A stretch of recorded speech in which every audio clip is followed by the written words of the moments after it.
Welcome to Daily Wire Backstage's live coverage of Donald Trump's address to Congress. Some people will call it a State of the Union. Some people will get onto us if we do call it a State of the Union. It's very controversial. It will look exactly like a State of the Union, and I think that's really what matters. I'm joined here in Nashville by Andrew Klavan and Michael Knowles. Of course, I'm your host, Jeremy Boring, and joining us remotely from the Capitol itself tonight, we have Ben Shapiro, Matt Walsh. There's an empty chair, which we were saving for Elijah, but it has now been filled, and the man filling it is the former acting director of ICE and the current border czar in the second Trump administration, Tom Homan. Thank you for being with us. Thanks for having me.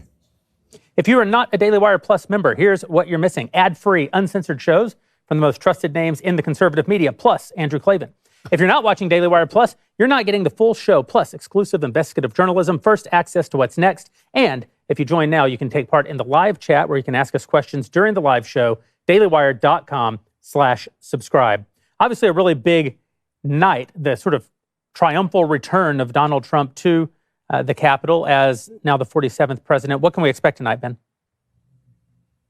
Well, I mean, I think that you're going to expect a very enthusiastic Republican reception. We had heard from the speaker that we are expecting a bunch of Democrats to show up with empty egg cartons, and they're going to wave them at the president about egg prices. That'll show him. Noisemakers. And they're going to try and disrupt as many things as possible, but they've been unable to disrupt the agenda thus far, and so I think they're going to have a rough time of it tonight. But, you know, we'd be remiss. We don't get to sit with the border czar very often. So, border czar Tom Homan, what are you expecting tonight? I expect President Trump to educate American people on the facts of the border, that what he did in 3 weeks, Biden administration failed to do in 4 years. We had the lowest border numbers in the history of the United States border, and that's not an exaggeration. Last month, we had the fewest number of encounters in the history of this nation. And President Trump did that in 4 weeks. So think what he's going to do in the next 47 months. So we got the most secure border ever right now. We got a little bit more work to do. ICE has record amounts of arrests in the interior. So as the president secures the border, here's what I hope people take away tonight. When you have 97% less people coming, Border Patrol's now on the border, 100% engaged, 100% on duty, not changing diapers, not making baby formula, not making hospital runs, means we seize more fentanyl, less Americans die from fentanyl. We arrest more traffickers, so less women and children are sex trafficked. We got less no-inspected terrorists getting away in this country. The gotaways alone, under Biden, averaged 1,800 gotaways a day that we know of. The other day, it's 41. And we're going to get that down to zero. So we're going to have total operational control of our southern border. It'll be the first time in history of this nation. Just to state the obvious, so when the media tries to claim that, well, the deportation numbers aren't as high as what Trump promised, the point is that the border is being secure, so we're not having the people come in, right? Exactly. They're counting the numbers of what was removed. Look, President Trump could remove 90% of people coming across the board. His deportation numbers are still going to be lower than Biden, even if Biden deported 10%, because they brought millions of people in. Yeah. Understand, in 1 month, total of 8,000. 8,000 in 1 month. And under Joe Biden, we're doing 11,000 a day, right? It's a big game changer. And I say every day, and I'll say it tonight, President Trump proves every day why he's the greatest president in my lifetime. It doesn't seem possible that the administration could have made this accomplishment, because I was under the impression that it was impossible to secure the border unless we voted for Joe Biden's comprehensive immigration reform package. So somewhere I just got bad information. Well, look, the President Trump did it before. This administration knew how to fix it. Yeah. They just didn't choose to fix it. This isn't, what Biden did was not mismanagement, was not incompetence, it's by design. They knew exactly what they're doing. He ran on open borders. He said he's going to shut down ICE detention. He said he's going to put a moratorium on deportations. He says he's going to give free health care to illegal aliens. The promises he made, we knew the whole country, the whole world's going to come to the greatest nation on earth when you're offering all these giveaways with no consequences. They knew how to fix it. They refused to do it. Again, what they failed to do in 4 years, Donald Trump did in 3 weeks. You know, Mr. Homan? Tom Homan. So, Mr. Homan, Ben just mentioned that the Democrat lawmakers are planning to interrupt the speech with all sorts of noisemakers and make a general nuisance of themselves. I know you're busy, sir, but would it be possible for you to deport them as well, please? Don't tempt me. Don't tempt me. Because, I've been fighting with the Democrat side of the House for a long time, but especially the last couple of days, that there's going to be members of Congress sitting in the audience tonight who are educating criminal illegal aliens how to evade law enforcement. They say, well, we're educating them as their constitutional rights. Okay, claim what you want. We all know what you're doing. You're educating those how to evade law enforcement. Don't open your doors. Don't answer questions. Hide. And these are Congress people that begged that these people had a right to claim asylum. They got a right to see a judge. They got a right to due process. And that happened. They had that due process.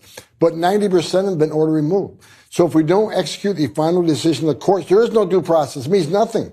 You can't demand due process and ignore the final decision of the courts. If we do that, they might as well just shut down the immigration courts, take the border patrol off the border. There's no consequences.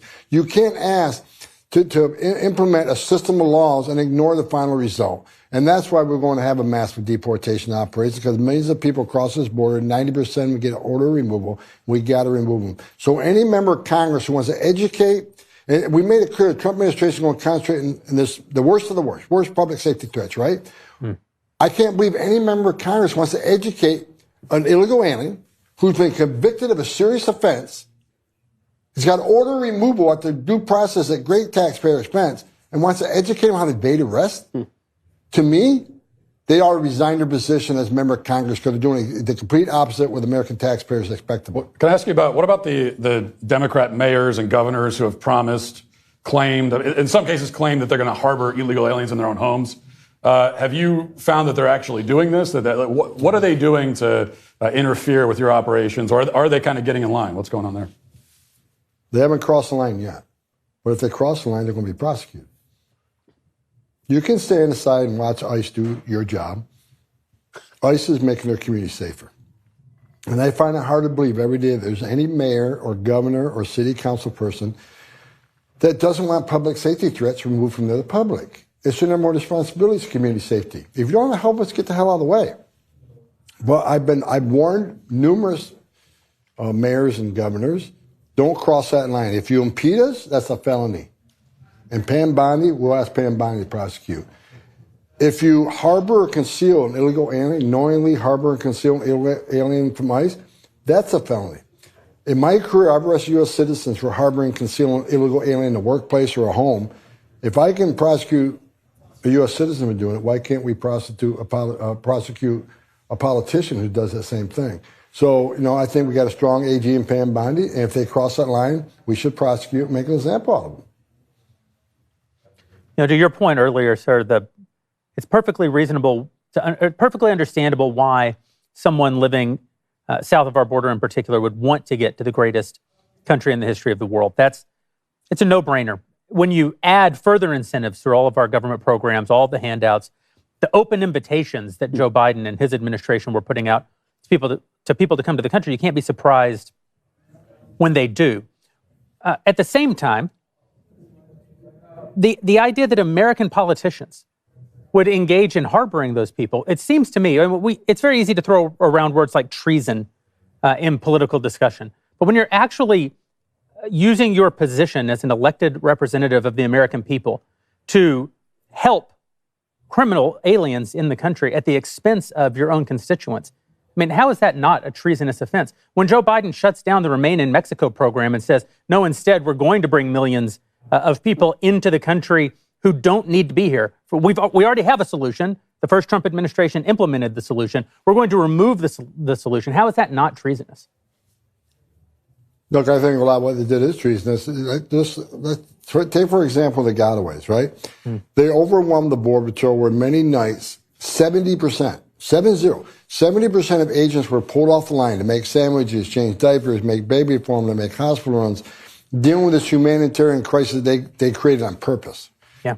And the Border Patrol is overwhelmed. So you got 30% of Border Patrol agents left on the line. Then the criminal cartels will send a group of 100 family units in one area, knowing that 30% are going to seize that opportunity to deal with a humanitarian crisis there, which the cartels create gaps. So you got 2.2 million known gotaways. You got to ask yourself, why did 2 million plus people pay more to get away? Because you pay the cartels one amount of money to get to the border. The cartel's job ends when you get to the border because you just turn yourself in a green uniform. You get released within 24 hours. You get a free airline ticket to the city of your choice. You get put in a free hotel room. You get 3 meals a day and free medical care. After about 3 months, you get work authorization, the very reason they came here. So why did 2 million people pay more not to take advantage of that giveaway program? Why did they pay more to get away? Because they didn't want to be vetted. They didn't want to be fingerprinted. These are going to be people who are trafficking in women and children. They're going to be ones carrying the fentanyl. And they're going to be ones coming from a country sponsoring terror. Now, under Trump in 4 years, we arrested a total of 14 people on terrorist watch lists. 14 in 4 years. This Biden administration had 14 in a day. I mean, they were up over 400. So the question is, Border Patrol has arrested people from 181 different countries. Many of these countries are sponsored with terror. They've arrested over 400. How many of that 2.2 million came from countries sponsoring terror? If you think it's zero, you're a moron. So this is the biggest national security vulnerability I've seen in my lifetime. Even FBI Director Wray, who I don't like, even he agreed this is the biggest national security vulnerability he's seen. A lot of red flags. What they did when they purposely opened this border up is create the biggest national security vulnerability this nation's ever seen. And we know there's people here that want to do us harm. We know national security threats enter this country. We're monitoring some we don't know where they are. So when you use the word treasonous, I agree with you, because they, on purpose, created this open border, which resulted in a significant national security concern, national security vulnerability. We all know something's coming. The intelligence community believes something's going to be coming. And thank God we got President Trump in the Oval Office to deal with it when it happens. Yeah, and when you talk about this, it's very clear that the Biden administration, it was an act of will for them to leave the border this way. I was talking to you before we were on air. I was actually down at the border in Arizona. There's a Native American reservation right along the border. There's no fencing there because the Native American reservation doesn't want there to be fencing there. And so basically it's wide open. And the Biden administration, I was told by Border Patrol, had assigned them to process people as a number one priority. The drug cartels would essentially drive up with a truck filled with people. They would unload them at the border. There was actually a button they could hit at the border that would call Border Patrol to them. Border Patrol would then have to take them for processing, and that would leave the rest of the border completely wide open for the predations of the drug cartels. I think one part of the story that hasn't been told here is just how much the Biden administration enriched the drug cartels. The drug cartels made literally billions of dollars off of human and trafficking and drug smuggling during the course of the Biden administration. No one celebrated that election more than the criminal cartels. They knew they were back in business. The reason there's so much violence in Mexico right now, because the cartels are making more money they've ever made in sex trafficking women and children, alien smuggling, and the smuggling of narcotics. Now, there's a lot of discontent in Mexico because President Trump has taken billions of dollars out of their pockets when he secures that border. So I think we're going to see more violence on the border. I don't think they're going to go away quietly. I think President Trump did the right thing designating them terrorist organizations, because these cartels have killed more Americans than every terrorist organization in the world combined. But what they did to the border was on purpose. I agree 100%. And here's why I know it's on purpose. We never talk about this. Let me just mention this. When Barack Obama was president, Joe Biden was vice president, Secretary Mayorkas was the deputy secretary. We had a surge of family groups coming across the border. How did we stop it? We built family residential centers. We held them long enough to see a judge. 91% lost their case. We put them in an airplane, send them home, and the border numbers dumped. So Mayorkas knows how we fixed it, and Biden knows how we fixed it. So what do they do when he becomes president, Mayorkas becomes secretary? They don't detain him.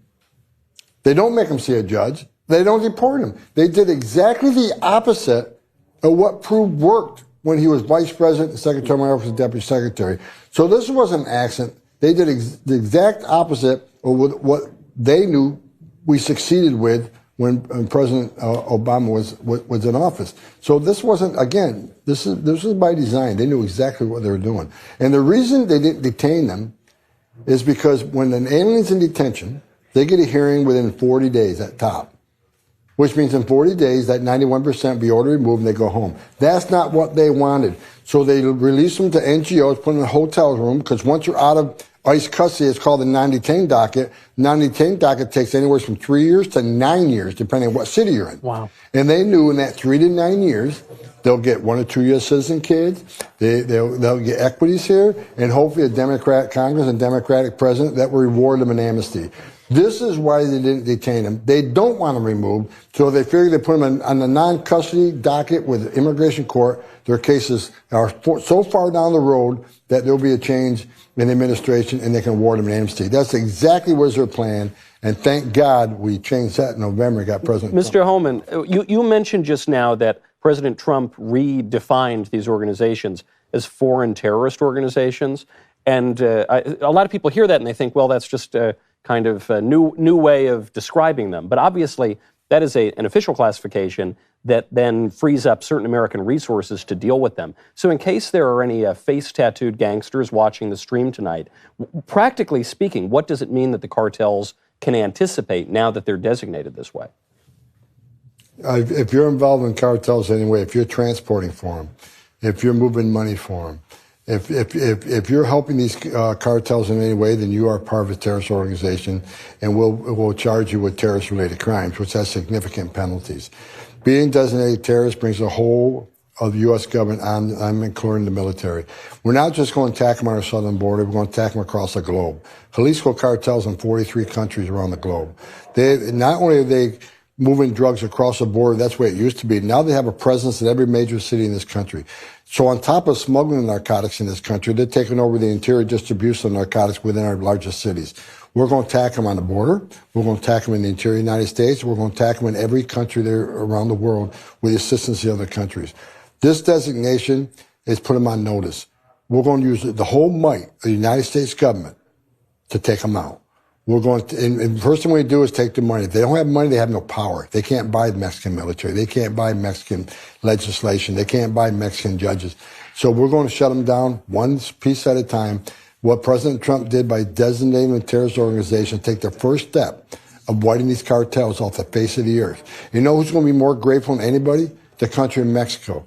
Because I've said this many times, there's a lot of corruption in Mexico, whether it's the military, law enforcement, or government officials. Many of them didn't choose to be corrupt, but cartels will tell you, you are going to do this and we're going to kill you and your family. To take the cartels out of Mexico and demolish them and incinerate them and take them off the face of the earth, we're going to free Mexico. We're going to free Mexico. So Mexico wants to be under the control of the cartels. They can operate in a free society. So I think no one's be more grateful than Mexico. Border Czar Tom Homan, thank you for making time with us. It's a huge night. We're very grateful for the work you're doing, very grateful for the work that President Trump is doing, and just looking forward to actually having some sanity and law and order on the southern border. Thank you. I appreciate the thanks. Well, let's give the thanks to the men and women wearing the green uniform are down there 24/7. While I'm sitting at this event tonight, there's some Border Patrol agent standing on a dirt trail someplace. It's going to take somebody on, whether it's just an illegal alien or a heavily armed drug smuggler. These are the men and women who sit on that border 24/7 while we're laying in bed sleeping safe at night. Thank the ICE agents who are out there, you know, with a Kevlar vest and a gun on their hip, going to sanctuary cities, arresting bad people because they couldn't arrest them in the jail. And we got leakers telling people where these operations are. Let's pray for the men and women of ICE that they go home safe to their families every night. There's the real heroes. I'm grateful to be in. I got a great president, but I want to thank the men and women on the front line who are doing the job. Steve Miller is the architect, brilliant, probably one of the smartest men I ever met. We strategize, we come up with plans, we come up with the methods of what we want done. But the men and women carrying the badge and gun, God bless them. Let's keep them safe because they're doing God's work on the front line. Amen. Amen. Ben, it's hard to follow that with an ad read, but if anyone can do it. Folks, I need to tell you about a great way you can improve your quality of life. It's something I've been doing for years and that I cannot recommend enough. Is it transcendental meditation classes? Nope. Me meditating? It sounds unbelievably boring, so it's not going to happen. Is it Reiki energy healing? I mean, that looks relaxing, but nope. I'm not going to be doing that. I don't know about you, but that kind of stuff is not for me. So what do I do to improve my health and energy if wacky self-care schemes are out? Well, it isn't complicated. It's Bull & Brand sheets, baby. With their 100% organic cotton sheets, I get a great sleep every single night, and I wake up refreshed to tackle the day. You ever wonder why you're feeling groggy and frankly resentful toward the world every second you're forced to be awake? It's because your cheapo store brand sheets are holding you back. Getting sleep is one of the most important things you can and must do to be a functioning, happy human being. I can even rest when I'm on the road with their wonderful waffle throw. I do not travel without it, not even joking. It's in my suitcase. It's truly the easiest thing you can do to feel energized and refreshed. Feel the difference for yourself, gang. Try Bull and Branch sheets for an entire month. If they don't change the way you sleep, you can send them back for a full refund. For limited time only, get 20% off plus free shipping at bullandbranch.com/backstage. Now's your chance. Change the way you sleep with Bull and Branch. That's Bull and Branch, BOLLAND, branch.com/backstage to save 20%. Exclusions apply. See site for details. So quite a treat to have Tom Homan with us, and also a treat that Ben and Matt get to attend this event. And to make it even better is that you had to go to the Joe Biden. I know this. I'm feeling a little gypped. I mean, I'm very grateful to my friend Congressman Andy Ogles for having me last year. It was very cool to be at the State of the Union. But I had to listen to Joe Biden incoherently scream for like 45 minutes. And you guys get to go to the UFC fight of State of the Union addresses. It's going to be super fun. Oh, it is going to be great. First of all, I think there's a good shot that President Trump is going to announce this rare earths mineral deal with Ukraine. So that'll be a big win for him. And I think it'll rectify a lot of the breach that happened last Friday in that extraordinarily combative press conference between Zelensky, President Trump, and Vice President J.D. Vance. He's obviously going to talk about his accomplishments on immigration that Border Czar Homan just mentioned a moment ago.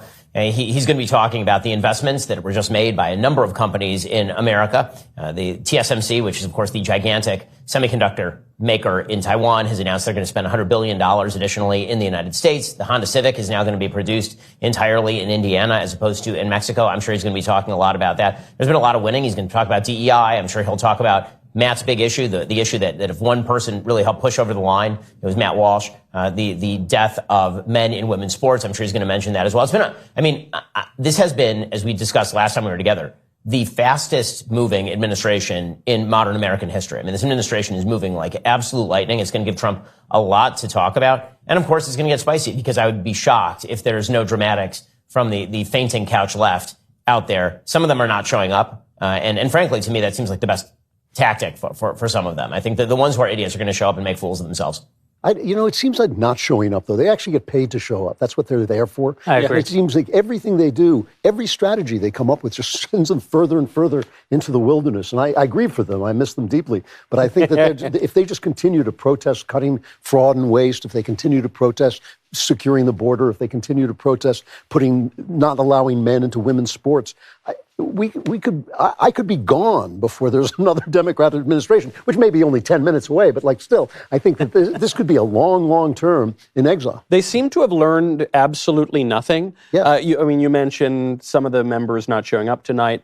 But even the Democrat governors who say, no, by golly, we're going to ignore federal law and we're going to force hulking dudes to crack women's skulls. And they elect David Hogg, one of the least likable Democrats, even among Democrats, to be the vice chairman of the party. It just seems like these guys cannot possibly win for losing. I would like to ask a question of you guys. When I'm listening to Homan talk about the border, this lawlessness, this incredible, it was an invasion. I mean, I know that's like a big word, but it was an invasion allowed by the President of the United States, allowing us to be invaded.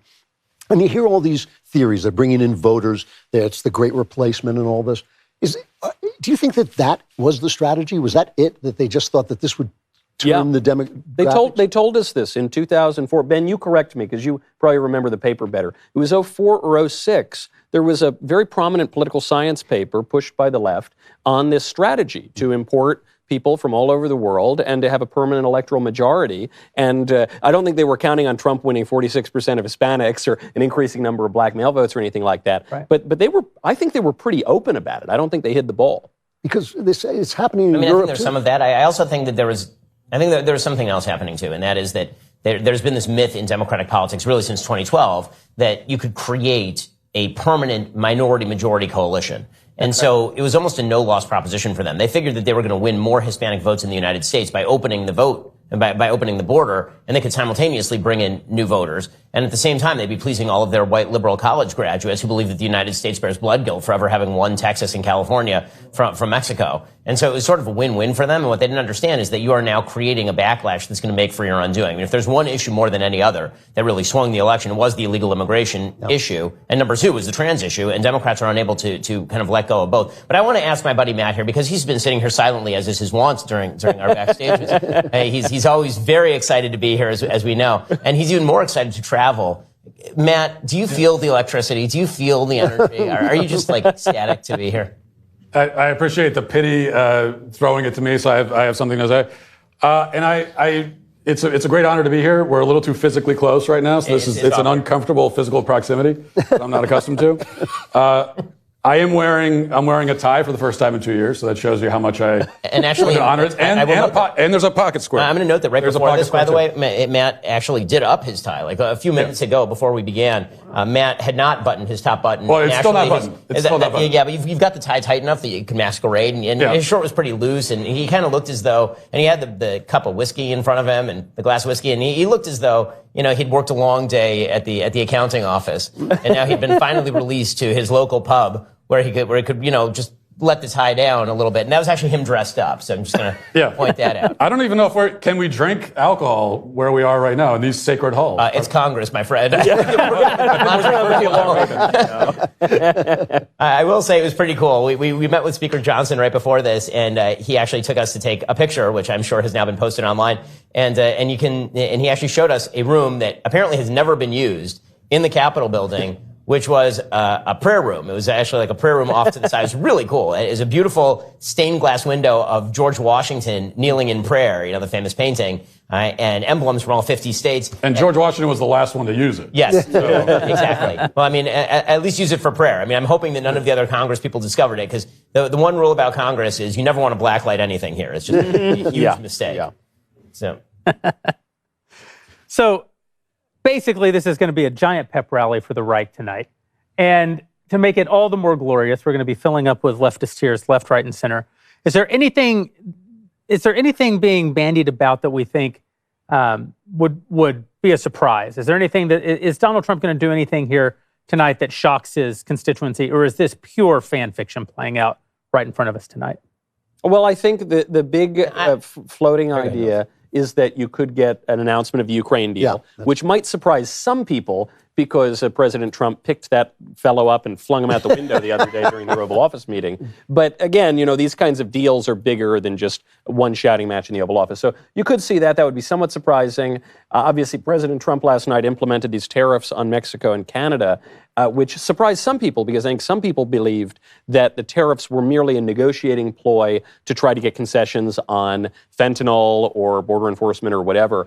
However, I think Trump campaigned on believing in tariffs in terms of economic theory, like in tariffs for the good of the American economy. Well, not just tariffs themselves, though. Balanced tariffs. In other words, why should we have tariffs on our goods going out and not put tariffs on people coming in? The whole ethos of Trump is we're not your daddy.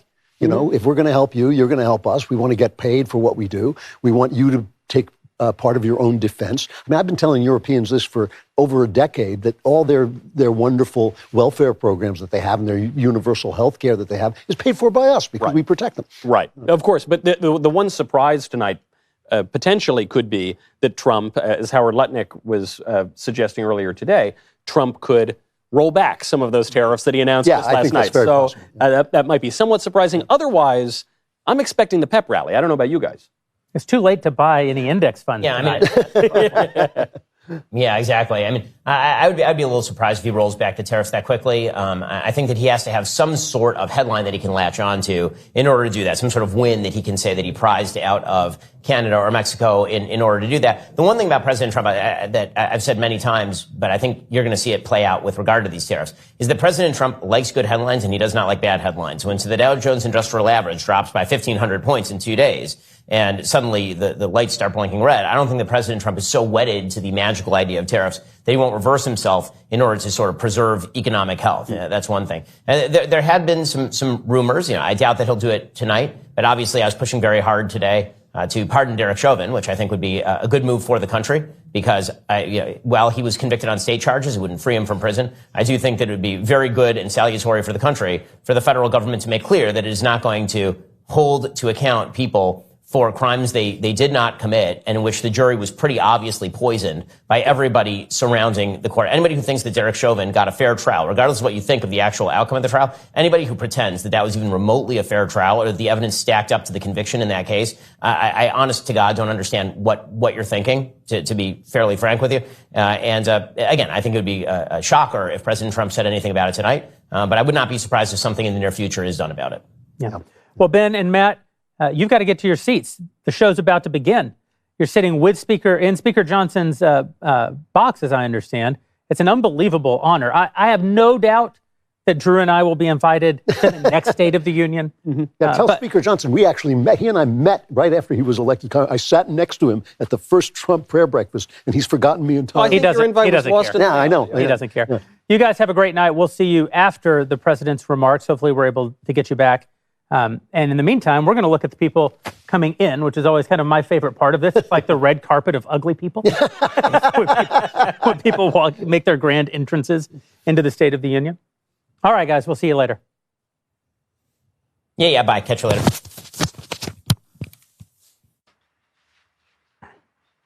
Ben and Matt off to the Speaker's box to hear President Donald Trump make his address to a joint session of Congress. We're seeing all the best people walking into the Capitol as we speak. It's actually kind of fun. I mean, it saw Elon a second ago, and of course, Vice President J.D. Vance and Speaker Mike Johnson already up on the podium, and then a bunch of really sullen-looking Democrats, which makes it... I can't imagine what's wrong with them. They are quite colorful, though. It's interesting because in recent years, the Democrats, especially the squad Democrats, have worn white to make themselves look like the suffragettes or something. This year they're wearing pink. Maybe the purity. New femininity. It's the femininity. Yeah. No one was buying the white dress. New softness and gentleness in the Democrats. I noticed that none of them have shaved their heads, though. Yeah. I feel like if you're going to do it, do it. Mm-hmm. Go all the way. Yeah. I'm waiting. I like this whole idea of them having noisemakers and, like throwing egg firecrackers and things. Yeah. They can't humiliate themselves anymore.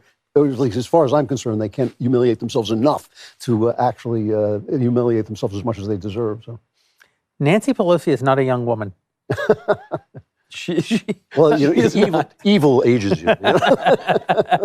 She's actually only 40. It's just the evil has sucked all the life out of her. What does it say on that lady's jacket? We the people.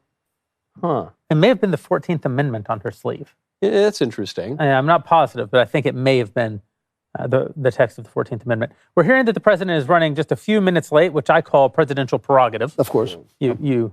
Or just rudeness. Wherever the president arrives, he is precisely on time. That's right. That is one of the perks of the job. It's like classifying documents. He just declares at the right time. It's hard to tell exactly what the Democrats are trying to convey with their coordinated outfits, because the white was supposed to convey women's rights, hearkening back to the suffragettes. The pink, presumably, is more, and we have Melania walking in now, looking much more elegant than any of the Democrats. Anybody else? Yeah. But the pink, I suppose, is to communicate women's rights vis-a-vis abortion, I would guess. Hey, there's Ben Shapiro and Matt Walsh. I know them. Wait a second. I'm certain it has something to do with abortion. It's really it's the only issue they care about. But I guess that to me again states that the Democrats haven't learned anything from the election, because abortion was supposed to win in the election, and they lost the biggest election that they'd lost in 20 years. Yeah. So then even this 14th Amendment thing, trying to make an argument that birthright citizenship pertains to anchor babies and illegal aliens, even the New York Times ran a column the other day making a good point that actually it's unclear from the 14th Amendment, and the Supreme Court has never definitively ruled on that. So I don't know. It seems like they're fishing for an issue. Well, see, usually it's the right who is blind to the culture, but this is a really interesting situation in which the left does not know that shield of invisibility that was created by our corrupt news media has vanished. It's been destroyed by the evil us, and I think that they just don't get it. They do not get that we can see them. They don't get that they're standing there naked and like the whole country is kind of laughing at them. The president's cabinet arriving now. Is the Secretary of State Marco Rubio and crew. Pete Hegseth, who's kind of a friend of the organization and a fellow Nashville resident with us. Howard Lutnick. People don't know this. Howard Lutnick talked to us one time about buying the Daily Wire. Really? Not buying it. He wanted to help us take it public at one time. Can we nationalize it now? Yeah. Well, that would be. He's at commerce. I like Lutnick. I like his enthusiasm. I do too. I get a big kick out of Lutnick. He actually is Bobby Axelrod. Like they say that the character was the character was actually written in part. Is it really based on Lutnick? Yeah, that checks out. Based on Howard Lutnick. His RFK, I'm surprised he showed up because he has measles, I think. Oh yeah, hearts breaking all over the crunchosphere as he endorsed the mRNA vaccine. Did you read the column?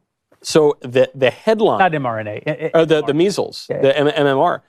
So the headline from FoxNews.com was, the measles vaccine is really important and it's crucial to fighting the disease.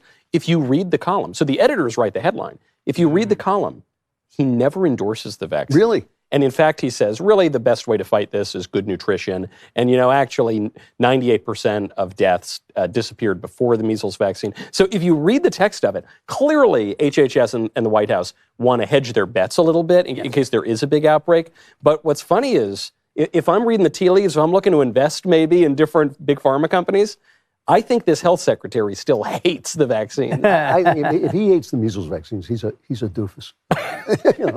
Because the measles vaccine cured the measles. It's like whenever it appears, they're gone. At the very least, he is the greatest Kennedy. I don't know. Well, damning with faint praise. That's a cruel thing to say. I will say that the Make America Healthy Again movement, I think that it has some very good foundations, and then it also has a little bit of kooky silliness to it. I get the sense, though, that RFK Jr. is one of the most genuinely decent dudes in American politics. Really? I just think that I think he actually likes people. Yeah. I think he actually likes the country. Yeah. I think he's intelligent. I think he's intelligent. Yeah. And I love that he drove a chainsawed off whalehead from Kennebunkport to my hometown. Okay, that's the part I like. Yeah. I don't know. There's a lot of stuff with the women. I'm not sure. Well, you can't judge a Kennedy by that. That's only 50% of the world. If all of the women in his background are still alive and none of them are submerged, we lost one of them, didn't we? Yeah, that's a fair point. Yeah. Mm. We also now I guess that's Usha Vance. I don't know who the two other women are. What I want, you know how they always introduce people that they've helped? What I want is for Trump to say, heal, and for Walsh to stand up and go, I can walk again. and Shapiro can say, that was better than Jesus. I never liked that guy. Oh, man, you can't say things like that. Oh, I'm sorry. We've got... I'm just imagining what would be fun. Long speeches. So everyone's still mingling. This is not kicking off for a little while now. No. This is Mingle City. Yeah. It is interesting, though, to think in recent memory, we've had a mixture of conservatives and liberals up there on the dais. We've had at least one woman, Nancy Pelosi ripping up the speech. We've had Kamala Harris up there, being Kamala. And now, just a bunch of Republican dudes, just a bunch of normal-looking Republican white dudes. Yeah. Yeah, I like to think we're back. We're back. Yeah. We're so back. The New York Times today ran an article, Trump has bullying masculinity. I thought, good. Yeah. A lot of people who need bullying in that town. It'd be very interesting to see what the president chooses to cover in the speech. Obviously, Donald Trump has never given a short speech. Well, except his inaugural speech. That's true. It was pushed inside, yeah. That's right. But then, in fairness, he immediately went downstairs and gave the rest of the speech. Absolutely true. That's absolutely right. And this one, truly, Trump said we'd get tired of winning. And I almost am tired of winning, and I mean it in a very literal way, and I do have 3 kids, 4 and under, and I've been traveling a lot. This news cycle is exhausting because Trump, whether you love him or hate him, you have to admit, he has notched so many victories in the first month in office. Yeah, we're like 45 days or something into his less than that. Less than that, yeah. And I personally have not stopped grinning. I have been giddy. And it's like, sometimes Trump annoys me, sometimes he doesn't, but I think he's doing great. I love what he's doing. And it's funny, this needed to happen, and there's going to be some ancillary damage. I mean, I'm sorry for some of the people losing their jobs. Some of the people who lose their jobs are going to be good people. Yeah. But this cancer of these agencies has to be ripped out. It's just has to. And the president needs to be able to run the executive branch. The executive branch, this is kind of basic stuff. So, the Democrats are whining. I was on a liberal news show recently. They said, isn't there a threat to the separation of powers? And I thought, no. There was a threat to the separation of powers. Right. Trump is exerting, actually, his just authority. I would like to hear a lawyer. I have not asked a real constitutional lawyer how the legislature can create an agency in the executive branch that the executive can't destroy. Mm-hmm. It seems to me, if it's in the executive branch, the executive can do anything he wants with it. Well, the trick of it is, and this is kind of what Chevron was ultimately about, is that it actually is the legislature ceding its authority to regulate to executive agencies.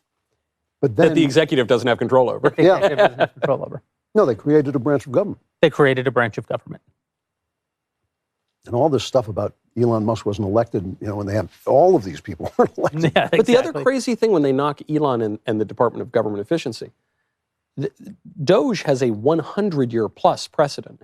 This began really under Wilson of the Bureau of Efficiency that reformed the executive branch. After that, you had FDR, had the Brownlow Commission. That created the executive office of the president. After FDR, Truman had the Hoover Commission. Same thing, reorganized the executive. Reagan had the Grace Commission. My favorite example, though, is more recently, Al Gore as vice president. I was just going to say that, yeah. It was Al Gore in the 90s. I actually, oddly enough, was just sitting behind Al Gore on an airplane. Wow, really? Apparently, global warming doesn't pay anymore because he was sitting right in front of me commercial. Yeah. But Al Gore in the 90s had the National Initiative for Reinventing Government. Yeah. And it fired 250,000 federal employees, and it consolidated 800 agencies. Yep. Elon hasn't come anywhere close to that. I know. He was the most successful. The only problem with him is a lot of it was gutting the military because they thought the Cold War was over and they were going to get rid of all these soldiers we didn't need. It was actually a bad thing. But in terms of cutting government and cutting regulation, Gore was very successful. Yeah. They were, Clinton was a good president domestically. If you don't look at him overseas, he was actually not a bad president. And if you don't look inside the office. And you don't look inside his heart. Never look inside his black heart. Yeah. It is fun to think back to the 90s. As you know, I always say that the 90s were the peak of American civilization. The 90s are like the new 50s. That's the new era that you look back to sort of nostalgically. But it's so much better than the 50s. In the 50s, we were in the middle of this Cold War, the nuclear arms race, the space race. Everyone had PTSD from the war. Right. In the 90s, we didn't have a single problem. In the 90s, we could ascend Bill Clinton twice to be president of the United States. It didn't matter. And it didn't matter. It was actually pretty good. In the 1990s, we could make Smash Mouth, a best-selling rock and roll band, singing songs about having your finger and your thumb in the shape of an L on your forehead, because literally nothing was wrong. No, somebody once told me about that. Yeah. That was the great Onion headline when 9/11 happened. It was Americans yearn to care about stupid crap again. Right. So that was the 90s, no question. I spent the 90s in England, so I missed the whole thing. It was great in England. I mean, you missed the height of American power. You missed there is truth to that. In the 1990s, Kurt Cobain killed himself to protest that nothing was wrong. There was literally nothing wrong. Now, is this all right? Now we have, ladies and gentlemen, the President of the United States.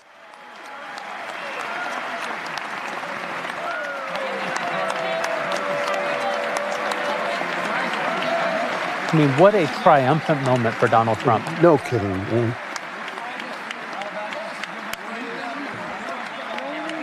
This is like the greatest version of when Nigel Farage went to the European legislators. And he said, I came here a decade ago, and I said we were leaving the EU, and you all laughed at me. Who's laughing now? This is Donald Trump's who's laughing now moment. And in living memory, nothing like this has ever happened. No, I don't think I can't think of anything. Maybe Napoleon escaping from my son has a little placemat with all the presidents on the dining room table. And he loves Trump. He loves Johnson for some reason, but he loves Trump. Points to Trump at it. And there's he loves impeached presidents. Not that Johnson. Lyndon Johnson. But there's one president with two pictures on there.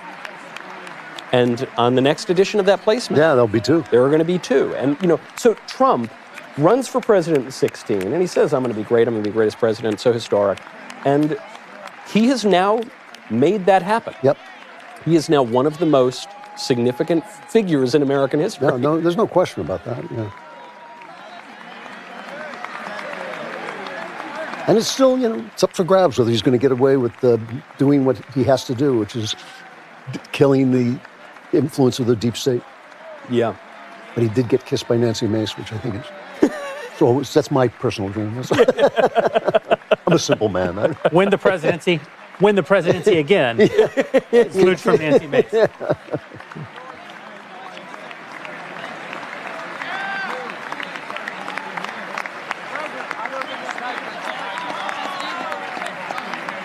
I keep thinking that the sergeant in arms is Senator Bob Menendez. And then I remember that Menendez is out. He's not going to the plane. If he was, he's not anymore. Yeah.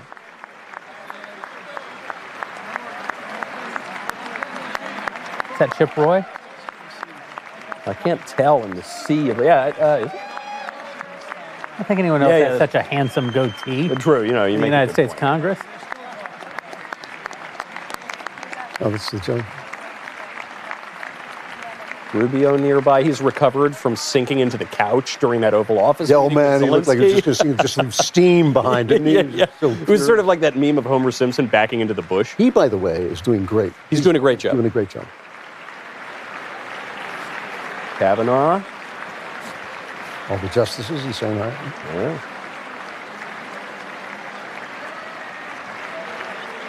You're welcome, Brett. You're welcome, Amy. Who are you? The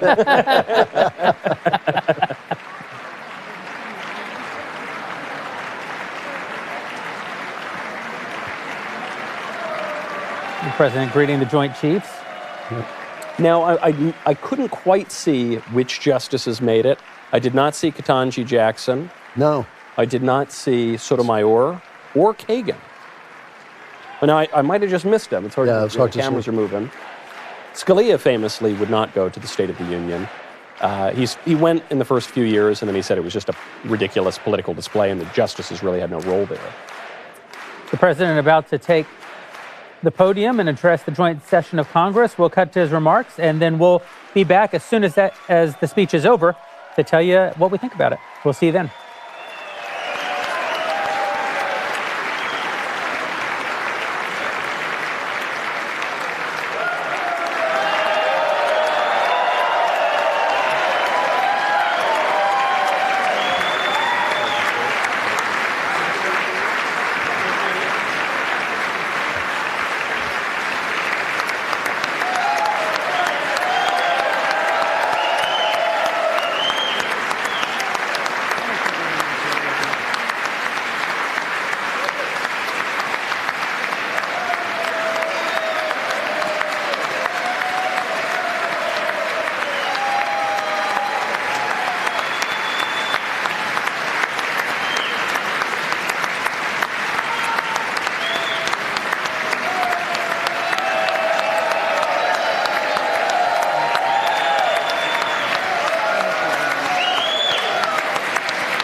Thank you.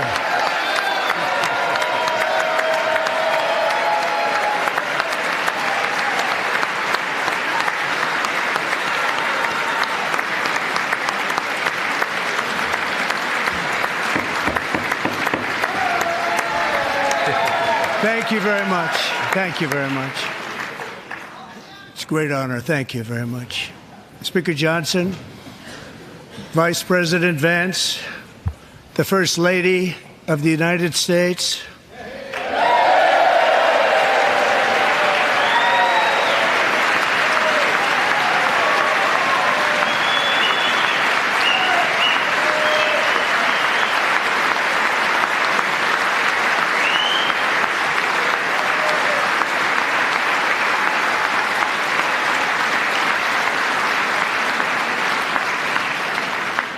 Members of the United States Congress, thank you very much.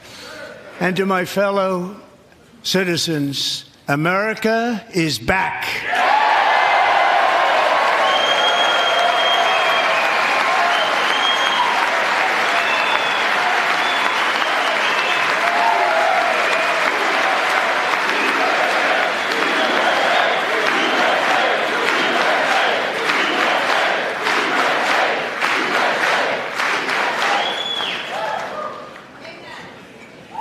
6 weeks ago, I stood beneath the dome of this Capitol and proclaimed the dawn of the golden age of America.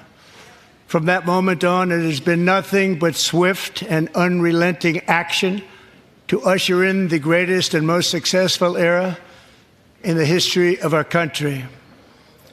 We have accomplished more in 43 days than most administrations accomplished in 4 years or 8 years, and we are just getting started.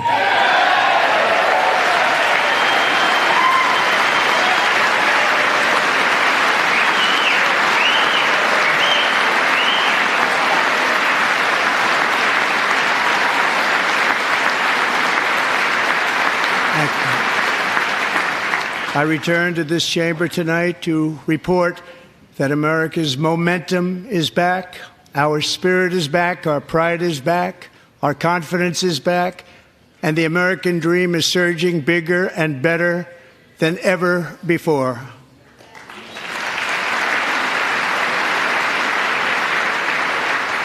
The American dream is unstoppable, and our country is on the verge of a comeback, the likes of which the world has never witnessed and perhaps will never witness again. There's never been anything like it.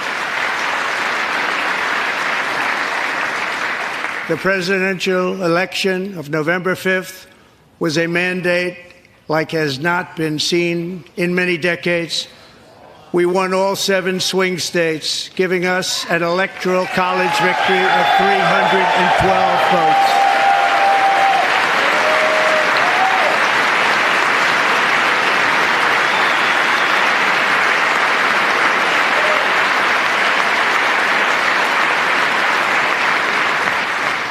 We won the popular vote by big numbers and won counties in our country.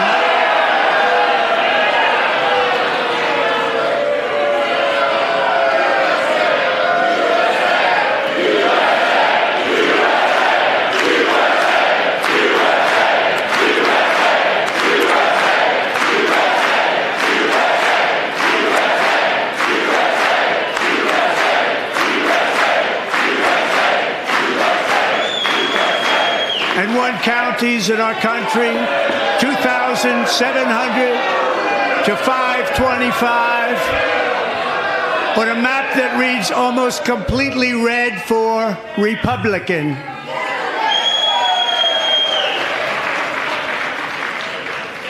Now, for the first time in modern history, more Americans believe that our country is headed in the right direction than the wrong direction. In fact, it's an astonishing record, 27-point swing, the most ever.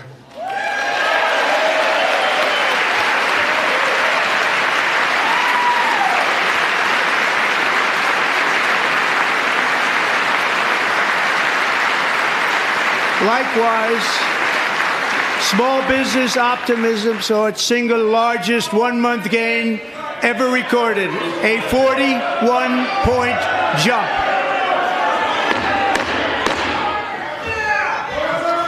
Members are directed to uphold and maintain decorum in the House and to cease any further disruptions. That's your warning.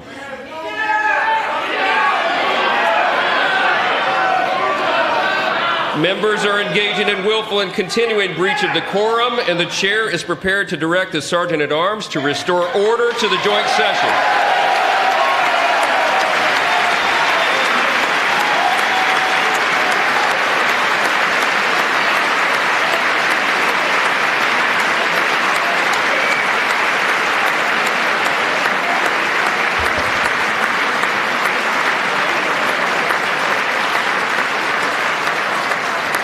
Mr. Green, take your seat. Take your seat, sir. Take your seat. Finding that members continue to engage in willful and concerted disruption of proper decorum, the chair now directs the Sergeant-at-Arms to restore order. Remove this gentleman from the chamber.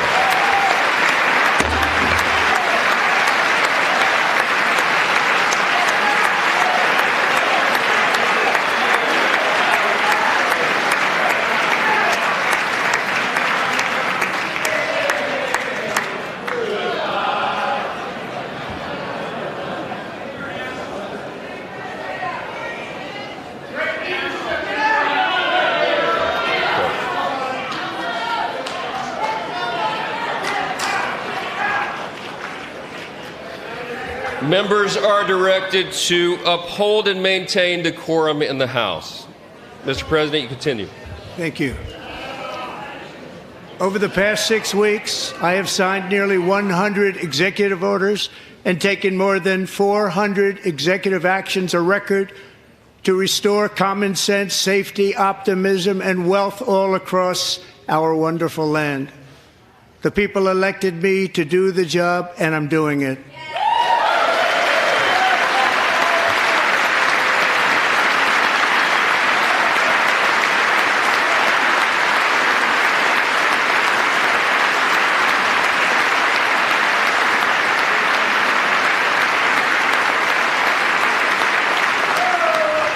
In fact, it has been stated by many that the first month of our presidency, it's our presidency, is the most successful in the history of our nation.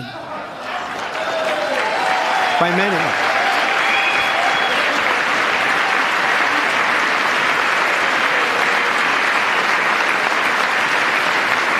And what makes it even more impressive is that, do you know who number 2 is? George Washington. How about that? How about it? I don't know about that list, but we'll take it. Within hours of taking the oath of office, I declared a national emergency on our southern border, and I deployed the U.S. military and Border Patrol to repel the invasion of our country. And what a job they've done. As a result, illegal border crossings last month were by far the lowest ever recorded, ever.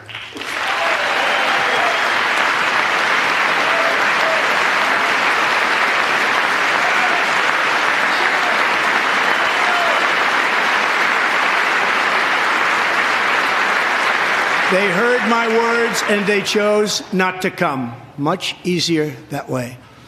In comparison, under Joe Biden, the worst president in American history, there were hundreds of thousands of illegal crossings a month, and virtually all of them, including murderers, drug dealers, gang members, and people from mental institutions and insane asylums, were released into our country. Who would want to do that? This is my 5th such speech to Congress. And once again, I look at the Democrats in front of me, and I realize there is absolutely nothing I can say to make them happy or to make them stand or smile or applaud. Nothing I can do. I could find a cure to the most devastating disease, a disease that would wipe out entire nations, or announce the answers to the greatest economy in history, or the stoppage of crime to the lowest levels ever recorded. And these people sitting right here will not clap, will not stand, and certainly will not cheer for these astronomical achievements. They won't do it, no matter what. Five times I've been up here. It's very sad, and it just shouldn't be this way.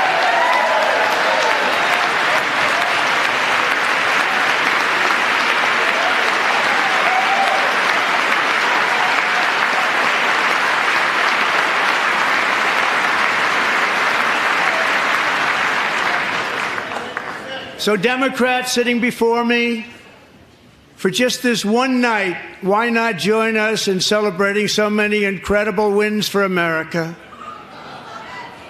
For the good of our nation, let's work together and let's truly make America great again.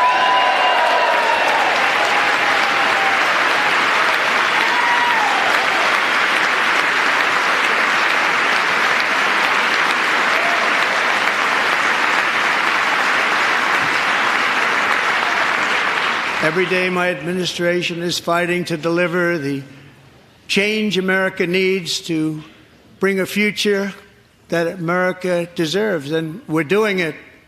This is a time for big dreams and bold action. Upon taking office, I imposed an immediate freeze on all federal hiring, a freeze on all new federal regulations, and a freeze on all foreign aid.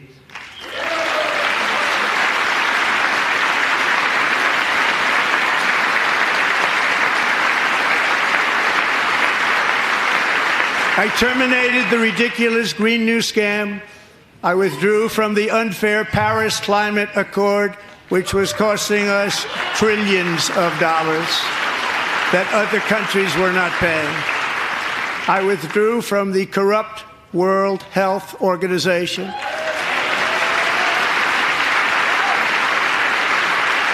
And I also withdrew from the anti-American UN Human Rights Council.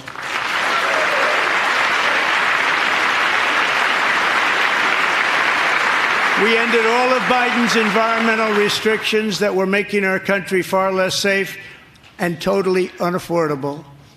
And importantly, we ended the last administration's insane electric vehicle mandate, saving our auto workers and companies from economic destruction.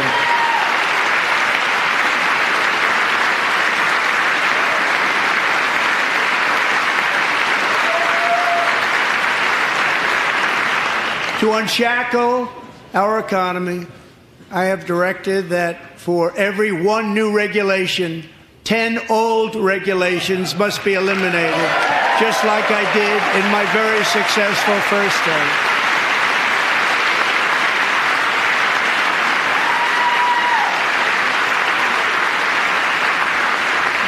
And in that first term, we set records on ending unnecessary rules and regulations like no other president had done before. We ordered all federal workers to return to the office. They will either show up for work in person or be removed from their job.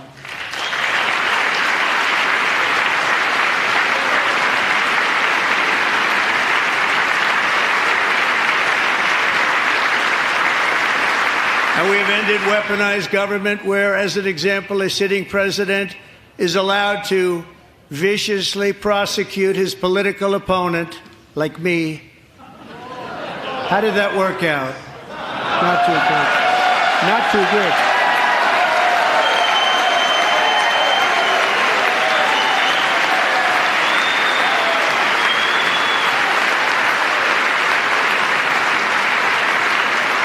And I have stopped all government censorship and brought back free speech in America. It's back.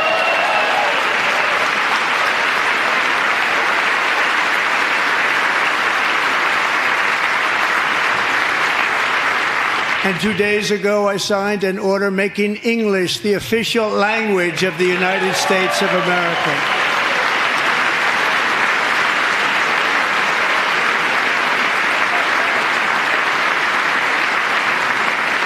I renamed the Gulf of Mexico the Gulf of America.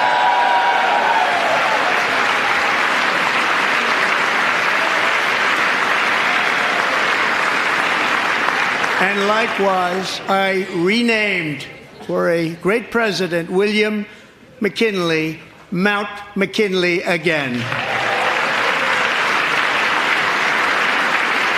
Beautiful Alaska. We love Alaska. We've ended the tyranny of so-called diversity, equity, and inclusion policies all across the entire federal government and indeed the private sector and our military. And our country will be woke no longer.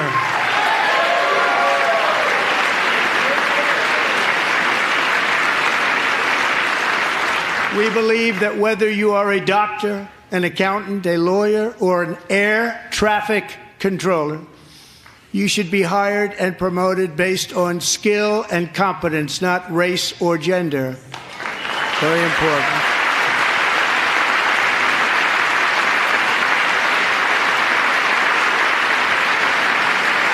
You should be hired based on merit.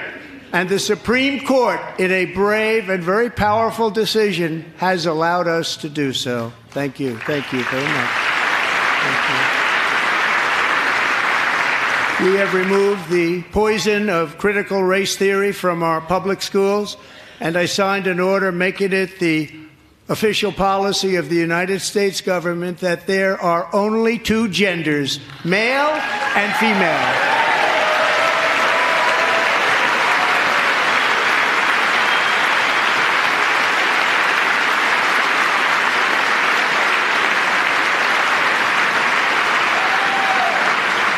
I also signed an executive order to ban men from playing in women's sports.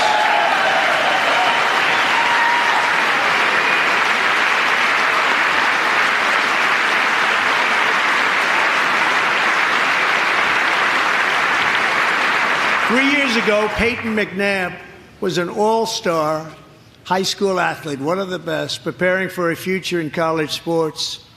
But when her girls' volleyball match was invaded by a male, he smashed the ball so hard in Peyton's face, causing traumatic brain injury, partially paralyzing her right side and ending her athletic career. It was a shot like she's never seen before. She's never seen anything like it.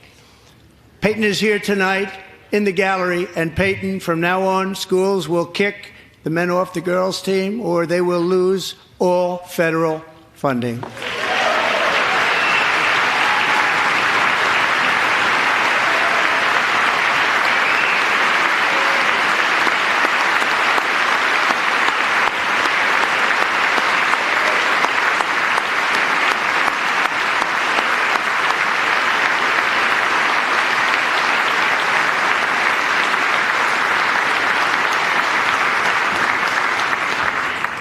If you really want to see numbers, just take a look at what happened in the women's boxing, weightlifting, track and field, swimming, or cycling, where a male recently finished a long-distance race 5 hours and 14 minutes ahead of a woman for a new record by 5 hours. Broke the record by 5 hours. It's demeaning for women, and it's very bad for our country. We're not going to put up with it any longer.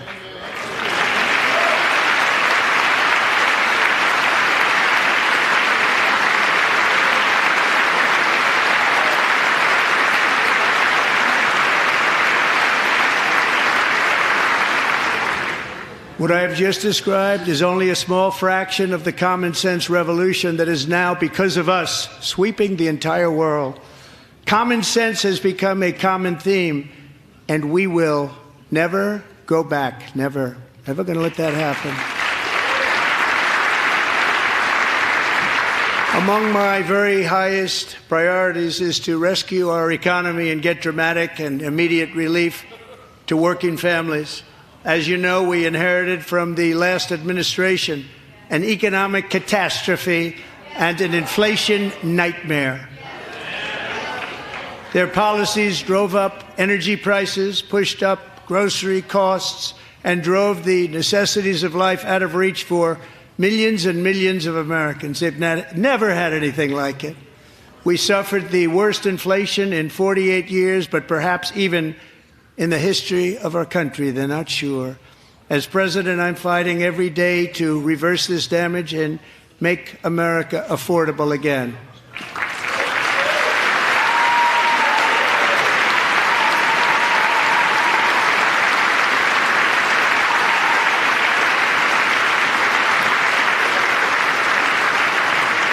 Joe Biden especially let the price of eggs get out of control. The egg price is out of control, and we're working hard to get it back down. Secretary, do a good job on that. You inherited a total mess from the previous administration. Do a good job.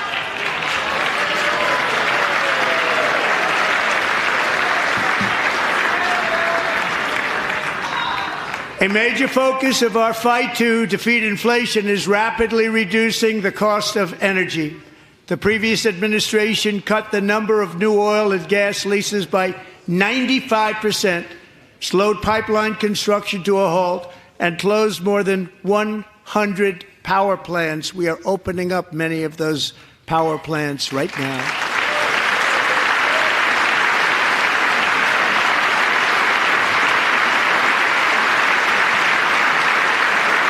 And frankly, we have never seen anything like it. That's why on my first day in office, I declared a national energy emergency. As you've heard me say many times, we have more liquid gold under our feet than any nation on earth, and by far. And now I fully authorize the most talented team ever assembled to go and get it. It's called Drill, Baby, Drill.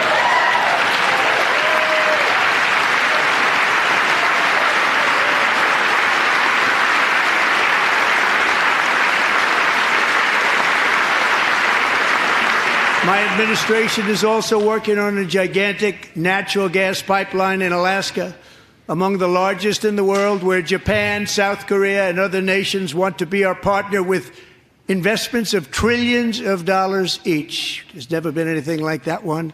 It will be truly spectacular. It's all set to go. The permitting is gotten. And later this week, I will also take historic action to dramatically expand production of critical minerals and rare earths here in the USA.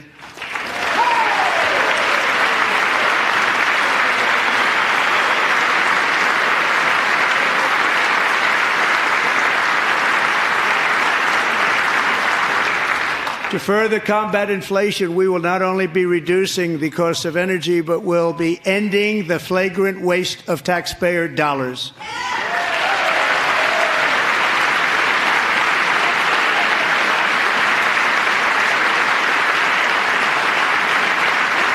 And to that end, I have created the brand new Department of Government Efficiency, DOGE.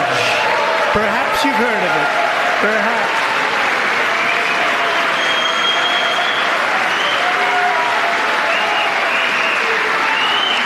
Which is headed by Elon Musk, who is in the gallery tonight.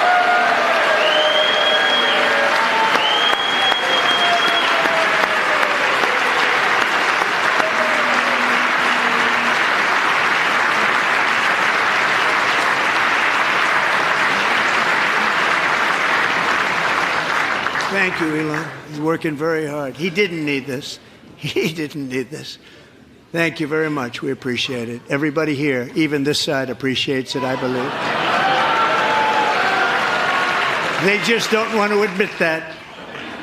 Just listen to some of the appalling waste we have already identified. $22 billion from HHS to provide free housing and cars for illegal aliens. $45 million for diversity, equity, and inclusion scholarships in Burma. $40 million to improve the social and economic inclusion of sedentary migrants. Nobody knows what that is. $8 million to promote LGBTQI+ in the African nation of Lesotho, which nobody has ever heard of. $60 million for indigenous peoples and Afro-Colombian empowerment in Central America. $60 million. $8 million for making mice transgender. This is real. $32 million for a left-wing propaganda operation in Moldova. $10 million for male circumcision in Mozambique. $20 million for the Arab Sesame Street in the Middle East. It's a program. $20 million for a program.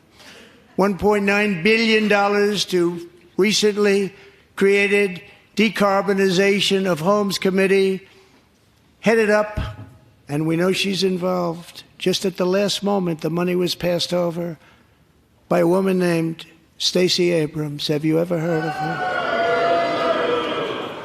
A $3.5 million consulting contract for lavish fish monitoring. $1.5 million for voter confidence in Liberia, $14 million for social cohesion in Mali, $59 million for illegal alien hotel rooms in New York City. He's a real estate developer. He's done very well. $250,000 to increase vegan local climate action innovation in Zambia. $42 million for social and behavior change in Uganda. $14 million for improving public procurement in Serbia. $47 million for improving learning outcomes in Asia. Asia's doing very well with learning. We know what we're doing. We should use it ourselves. And $101 million for DEI contracts at the Department of Education, the most ever paid, nothing even like it. Under the Trump administration, all of these scams, and they're far worse, but I didn't think it was appropriate to talk about them. They're so bad.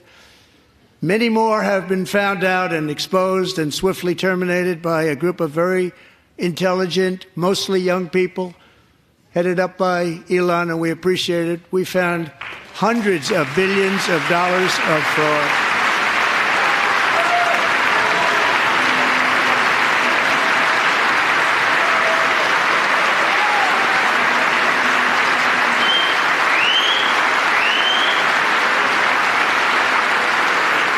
And we've taken back the money and reduced our debt to fight inflation and other things. Taken back a lot of that money. We got it just in time. This is just the beginning. The Government Accountability Office, a federal government office, has estimated annual fraud of over $500 billion in our nation, and we are working very hard to stop it. We're going to. We're also identifying shocking levels of incompetence and probable fraud in the Social Security program for our seniors, and that our seniors and people that we love rely on. Believe it or not, government databases list 4.7 million Social Security members from people aged 100 to 109 years old. It lists 3.6 million people from ages 110 to 119. I don't know any of them. I know some people that are rather elderly, but not quite that elderly. 3.47 million people from ages 120 to 129. 3.9 million people from ages 130 to 139. 3.5 million people from ages 140 to 149. And money is being paid to many of them. And we're searching right now. In fact, Pam, good luck. Good luck. You're going to find it. But a lot of money is paid out to people because it just keeps getting paid, and nobody does. And it really hurts Social Security and hurts our country. 1.3 million people from ages 150 to 159, and over 130,000 people, according to the Social Security databases, are age over 160 years old. We have a healthier country than I thought, Bobby.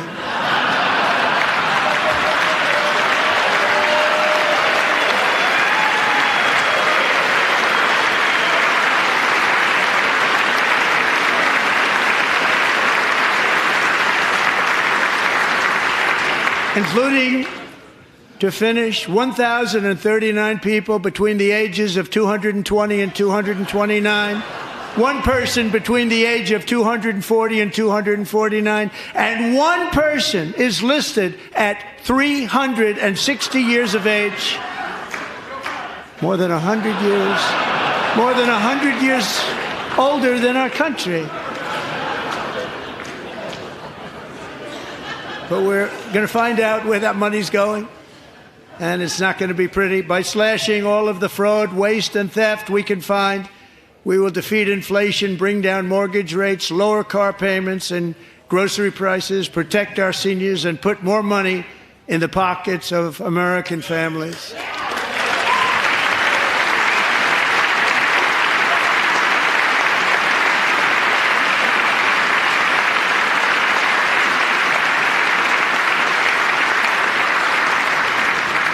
And today, interest rates took a beautiful drop, big, beautiful drop. It's about time. And in the near future, I want to do what has not been done in 24 years, balance the federal budget. We're going to balance it.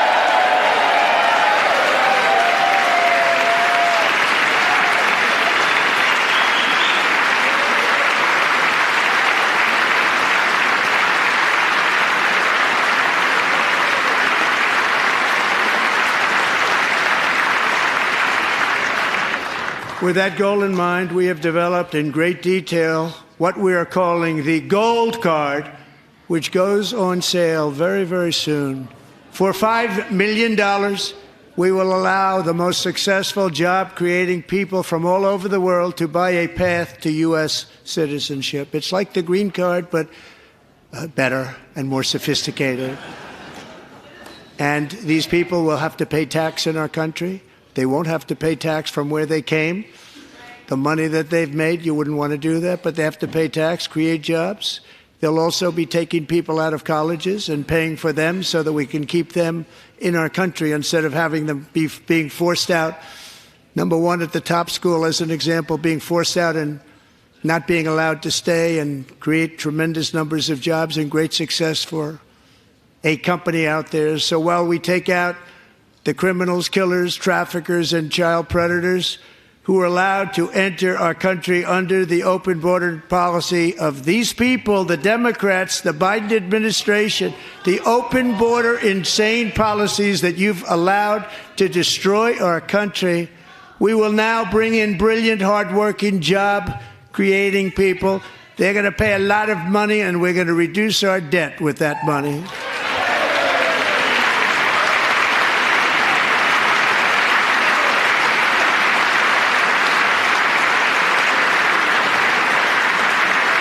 Americans have given us a mandate for bold and profound change. For nearly 100 years, the federal bureaucracy has grown until it has crushed our freedoms, ballooned our deficits, and held back America's potential in every possible way. The nation founded by pioneers and risk-takers now drowns under millions and millions of pages of regulations and debt. Approvals that should take 10 days to get instead take 10 years, 15 years, and even 20 years before you're rejected.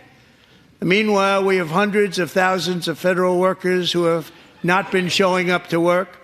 My administration will reclaim power from this unaccountable bureaucracy, and we will restore true democracy to America again.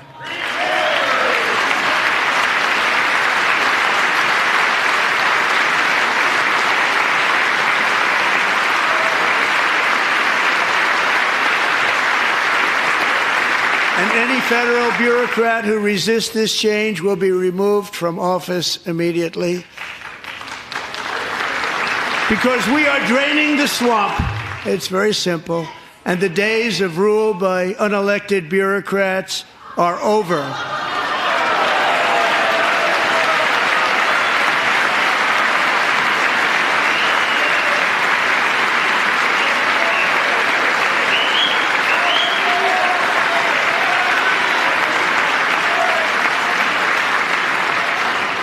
And the next phase of our plan to deliver the greatest economy in history is for this Congress to pass tax cuts for everybody. They're in there. They're waiting for you to vote.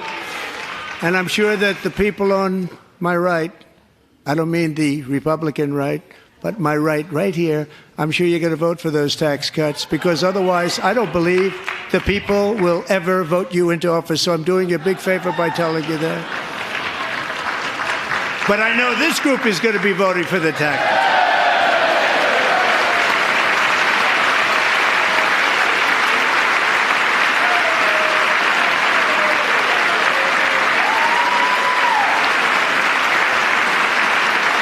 Thank you. It's a very, very big part of our plan. We had tremendous success in our first term with it. A very big part of our plan. We're seeking permanent income tax cuts all across the board. And to get urgently needed relief to Americans hit especially hard by inflation, I'm calling for no tax on tips, no tax on overtime, and no tax on Social Security benefits for our great seniors.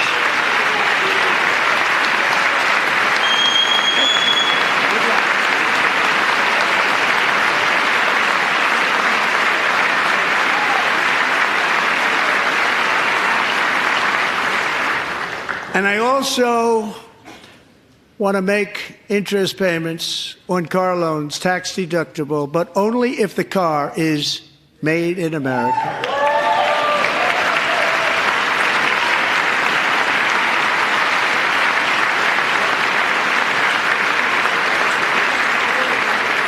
And by the way, we're going to have growth in the auto industry like nobody's ever seen. Plants are opening up all over the place. Deals are being made.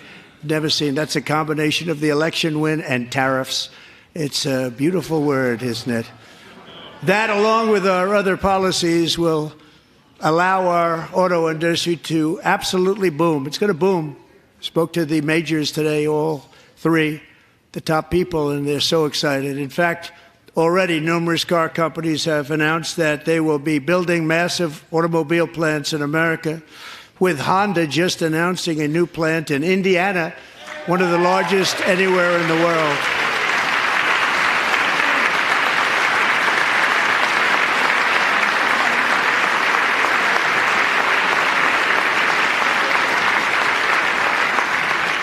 And this has taken place since our great victory on November 5th, a date which will hopefully go down as one of the most important in the history of our country.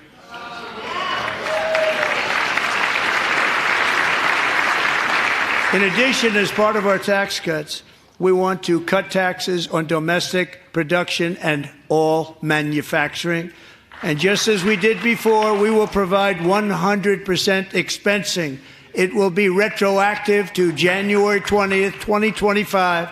And it was one of the main reasons why our tax cuts were so successful in our first term, giving us the most successful economy in the history of our country. First term.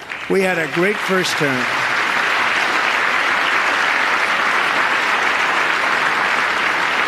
If you don't make your product in America, however, under the Trump administration, you will pay a tariff, and in some cases, a rather large one. Other countries have used tariffs against us for decades, and now it's our turn to start using them against those other countries. On average, the European Union, China, Brazil, India, Mexico, and Canada, have you heard of them? And countless other nations charge us tremendously higher tariffs than we charge them. It's very unfair. India charges us auto tariffs higher than 100%. China's average tariff on our products is twice what we charge them.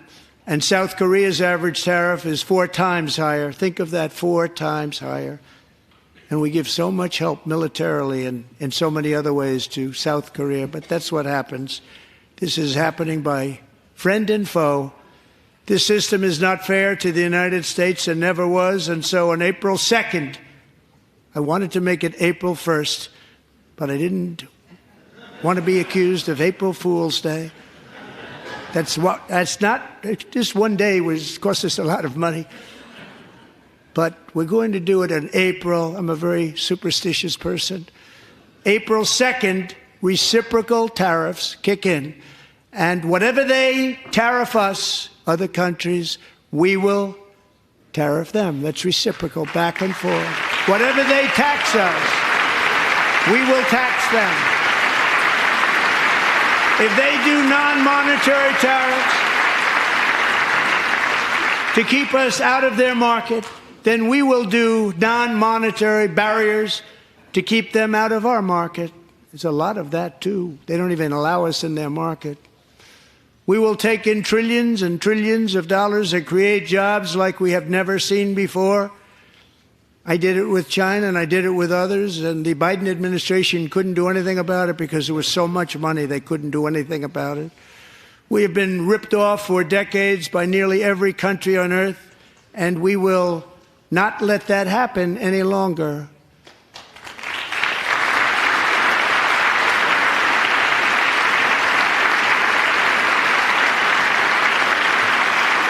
Much has been said over the last 3 months about Mexico and Canada, but we have very large deficits with both of them. But even more importantly, they've allowed fentanyl to come into our country at levels never seen before, killing hundreds of thousands of our citizens and many very young, beautiful people, destroying families.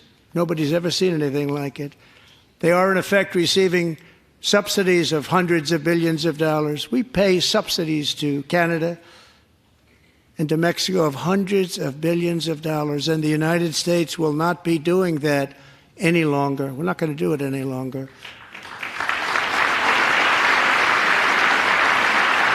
Thanks to our America First policies we're putting into place, we have had $1.7 trillion of new investment in America in just the past few weeks. The combination of the election and our economic policies that people of SoftBank, one of the most brilliant anywhere in the world, announced a $200 billion investment. OpenAI and Oracle, Larry Ellison, announced $500 billion investment, which they wouldn't have done if Kamala had won. Apple announced $500 billion investment. Tim Cook called me. He said, I cannot spend it fast enough. It's going to be much higher than that, I believe. They'll be building their plants here instead of in China. And just yesterday, Taiwan Semiconductor, the biggest in the world, most powerful in the world, has a tremendous amount, 97% of the market, announced a $165 billion investment to build the most powerful chips on earth right here in the USA.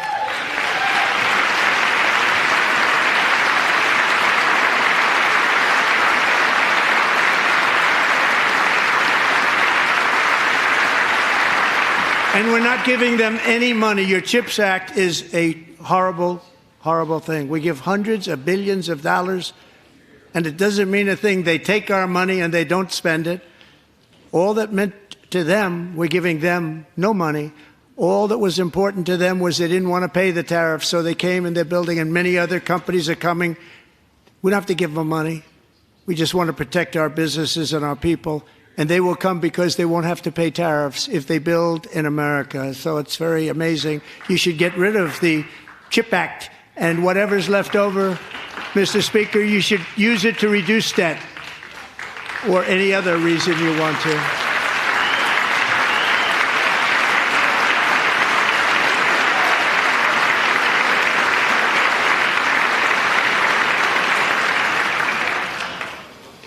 Our new trade policy will also be great for the American farmer. I love the farmer. Who will now be selling into our home market, the USA, because nobody is going to be able to compete with you. Because there's goods that come in from other countries and companies. They're really in a bad position in so many different ways. They're uninspected. They may be very dirty and disgusting, and they come in and they pour in, and they hurt our American farmers. The tariffs will go on agricultural product coming into America, and our farmers, starting on April 2nd, it may be a little bit of an adjustment period. We had that before when I made the deal with China, $50 billion of purchases, and I said, just bear with me, and they did. They did. Probably have to bear with me again, and this will be even better. That was great.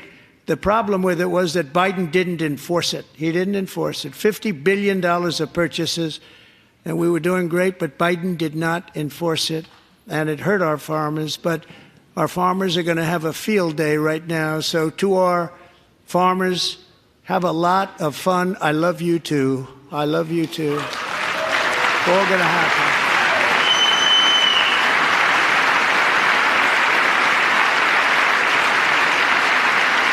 And I have also imposed a 25% tariff on foreign aluminum, copper, lumber, and steel because If we don't have, as an example, steel and lots of other things, we don't have a military, and frankly, we just won't have a country very long. Here today is a proud American steelworker, fantastic person from Decatur, Alabama. Jeff Denard has been working at the same steel plant for 27 years in a job that has allowed him to serve as the captain of his local volunteer fire department, raise 7 children with his beautiful wife, Nicole, and over the years provide a loving home for more than 40 foster children. So great, Jeff.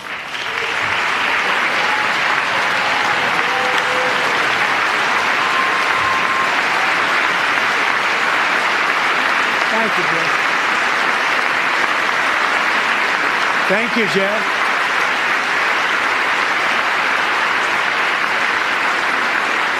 Stories like Jeff's remind us that tariffs are not just about protecting American jobs.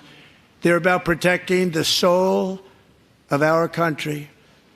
Tariffs are about making America rich again and making America great again, and it's happening, and it will happen rather quickly. There'll be a little disturbance, but we're okay with that. It won't be much. No, you're not. Oh. And look where Biden took us, very low, the lowest we've ever been. Jeff, I want to thank you very much. And I also want to recognize another person who has devoted herself to foster care community. She works so hard on it. A very loving person, our magnificent First Lady of the United States.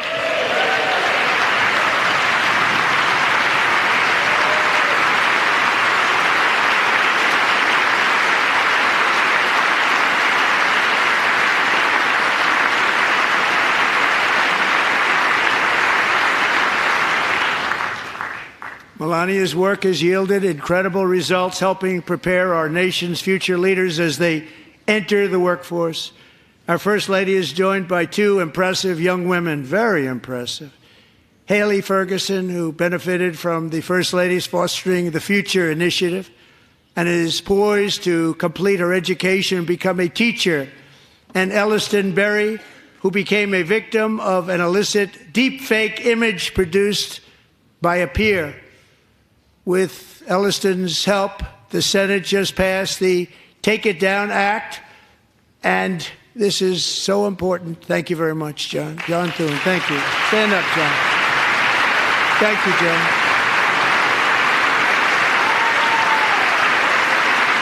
Thank you all very much.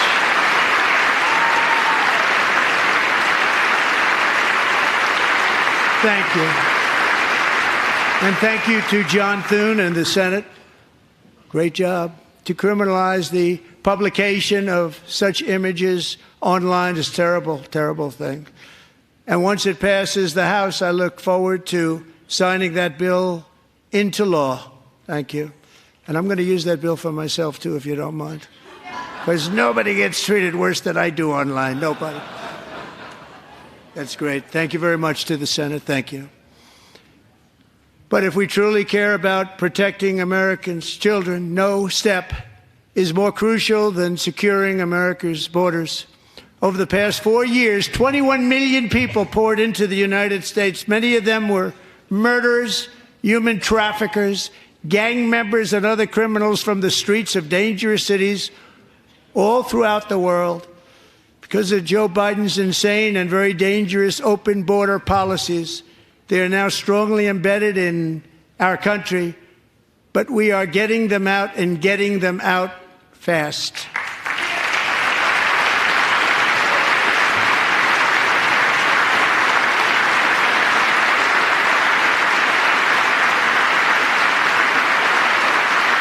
And I want to thank Tom Homan and Christy. I want to thank you and Paul of Border Patrol.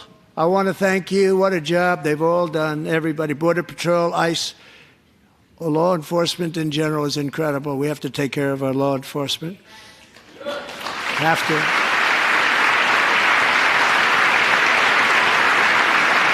Last year,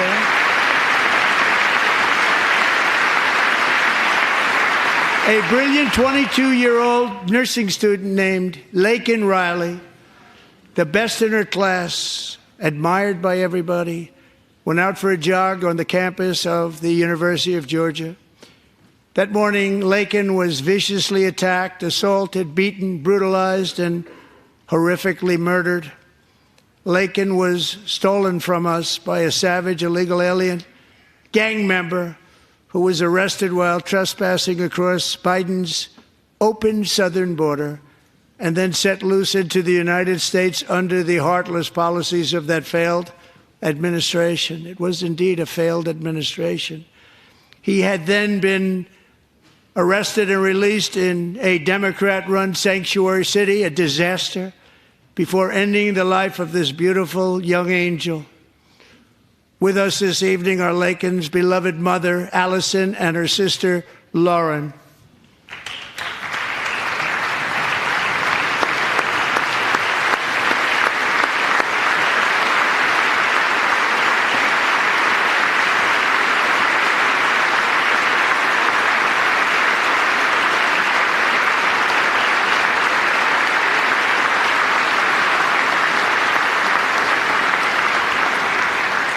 Last year, I told Laken's grieving parents that we would ensure their daughter would not have died in vain. That's why the very first bill I signed into law as your 47th president mandates the detention of all dangerous criminal aliens who threaten public safety. It's a very strong, powerful act.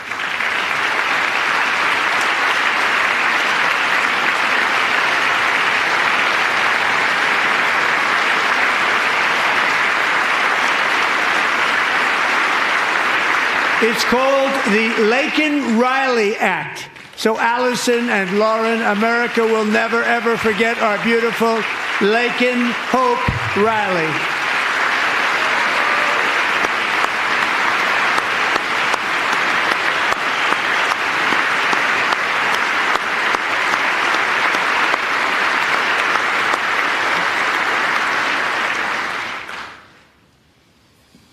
Thank you very much.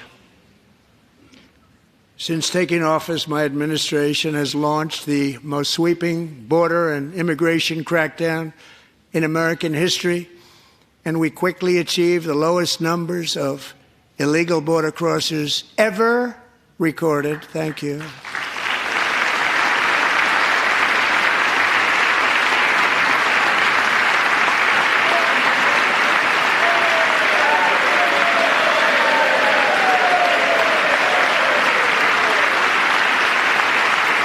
The media and our friends in the Democrat Party kept saying we needed new legislation, we must have legislation to secure the border. But it turned out that all we really needed was a new president.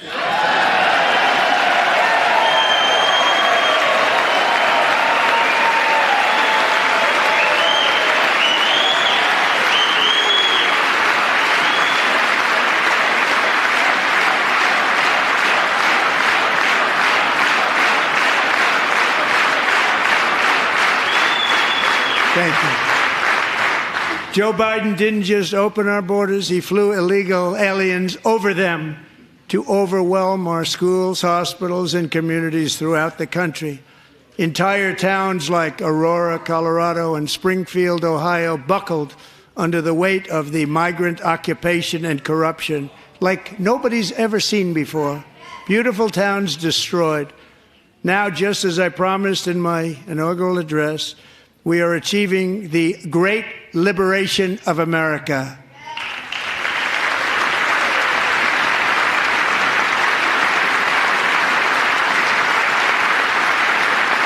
But there still is much work to be done. Here tonight is a woman I have gotten to know, Alexis Nungari from Houston. Wonderful woman. Last June, Alexis's 12-year-old daughter, her precious Jocelyn, walked to a nearby convenience store. She was kidnapped, tied up, assaulted for 2 hours under a bridge, and horrifically murdered.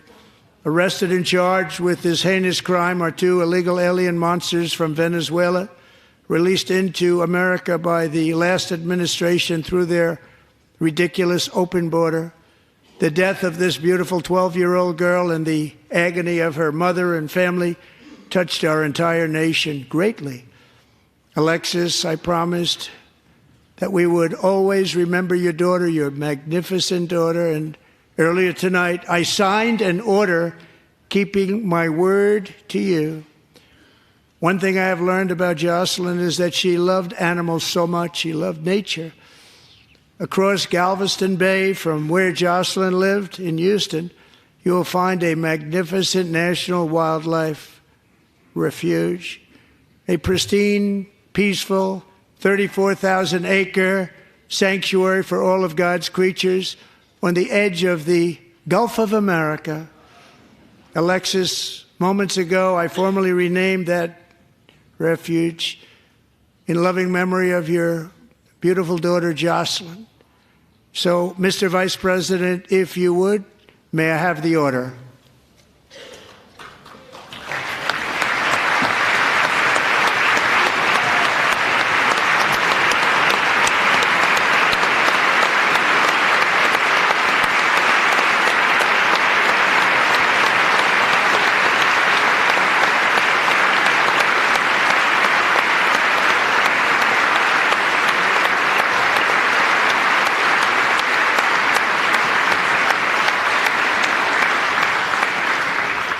Thank you very much.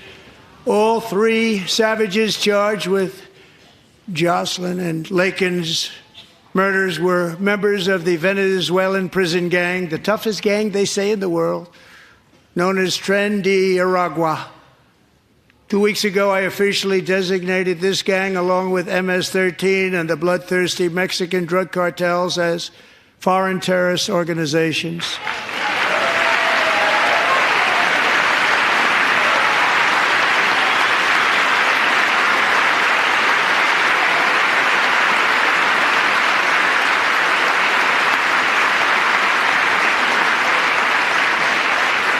They are now officially in the same category as ISIS, and that's not good for them. Countless thousands of these terrorists were welcomed into the U.S. by the Biden administration. But now every last one will be rounded up and forcibly removed from our country, or, if they're too dangerous, put in jails, standing trial in this country, because we don't want them to come back ever. With us this evening is a warrior on the front lines of that battle, Border Patrol Agent Roberto Ortiz. Great guy.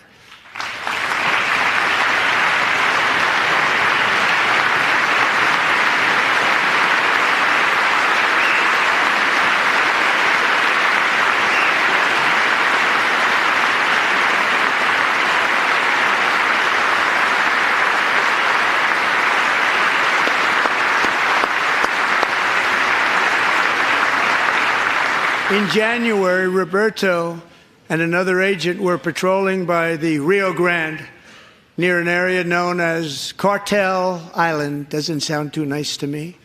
When heavily armed gunmen started shooting at them, Roberto saw that his partner was totally exposed, at great danger, and he leapt into action, returning fire and providing crucial seconds for his fellow agent to seek safety, just barely. I have some of the prints of that event, and it was not good. Agent Ortiz, we salute you for your great courage and for your line of fire that you took and for the bravery that you showed. We honor you, and we will always honor you. Thank you, Roberto, very much.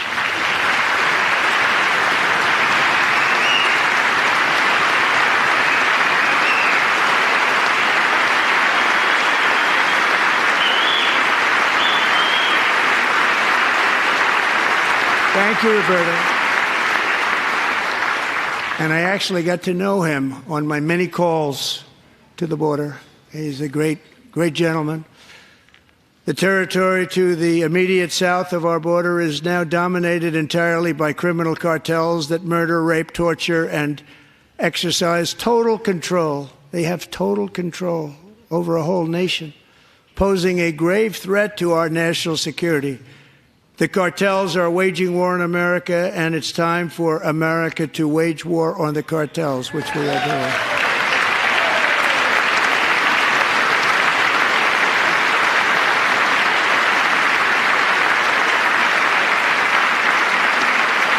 Five nights ago, Mexican authorities, because of our tariff policies being imposed on them, think of this, handed over to us 29 of the biggest cartel leaders in their country. That has never happened before. They want to make us happy. First time ever. But we need Mexico and Canada to do much more than they've done, and they have to stop the fentanyl and drugs pouring into the USA. They're going to stop it. I have sent Congress a detailed funding request laying out exactly how we will eliminate these threats to protect our homeland and complete the largest deportation operation in American history, larger even than current record holder President Dwight D. Eisenhower, a moderate man, but someone who believed very strongly in borders. Americans expect Congress to send me this funding without delay so I can sign it into law. So, Mr. Speaker, John Thune, both of you, I hope you're going to be able to do that, Mr. Speaker. Thank you. Mr. Leader, thank you. Thank you very much. And let's get it to me. I'll sign it so fast, you won't even believe it.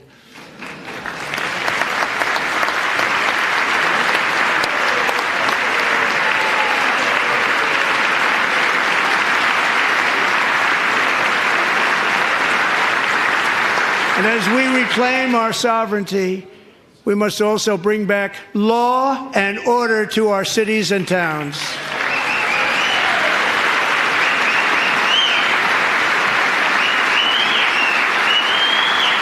In recent years, our justice system has been turned upside down by radical left lunatics. Many jurisdictions virtually ceased enforcing the law against dangerous repeat offenders while weaponizing law enforcement against political opponents like me.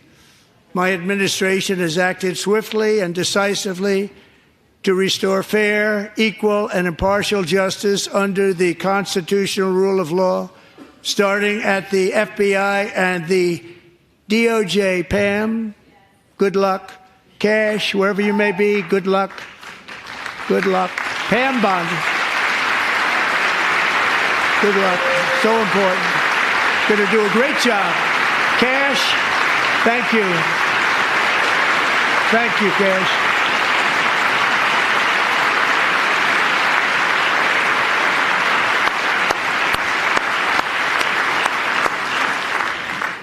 They've already started very strong. They're going to do a fantastic job. You're going to be very proud of them. We're also once again giving our police officers the support, protection, and respect they so dearly deserve. They have to get it. They have such a hard, dangerous job, but we're going to make it less dangerous. The problem is the bad guys don't respect the law, but they're starting to respect it, and they soon will respect it. This also includes our great fire departments throughout the country. Our firemen and women are unbelievable people, and we'll never forget them. And besides that, they voted for me in record numbers, so I have no choice.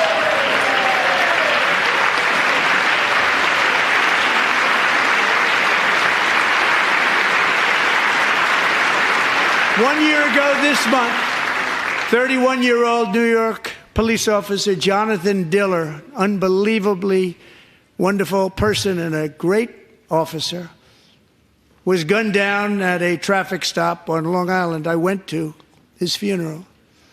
The vicious criminal charged with his murder had 21 prior arrests, and they were rough arrests, too. He was a real bad one.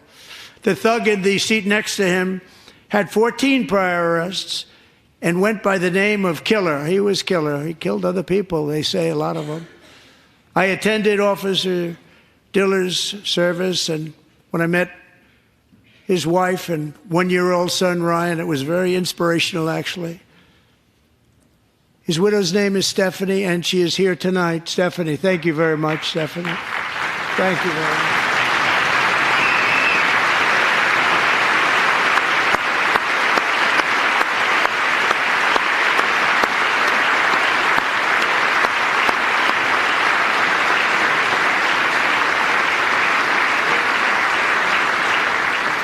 Stephanie, we're going to make sure that Ryan knows his dad was a true hero, New York's finest.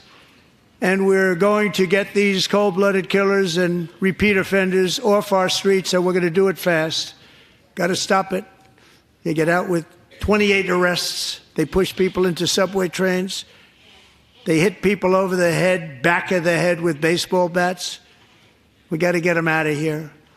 I've already signed an executive order requiring a mandatory death penalty for anyone who murders a police officer. And tonight I'm asking Congress to pass that policy into permanent law.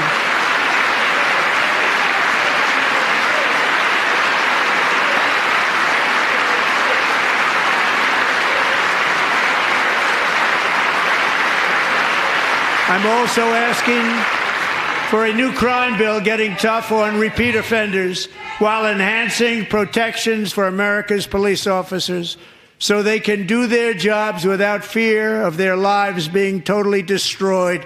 They don't want to be killed. We're not going to let them be killed. Joining us in the gallery tonight is a young man who truly loves our police. His name is DJ Daniel. He is 13 years old, and he has always dreamed of becoming a police officer.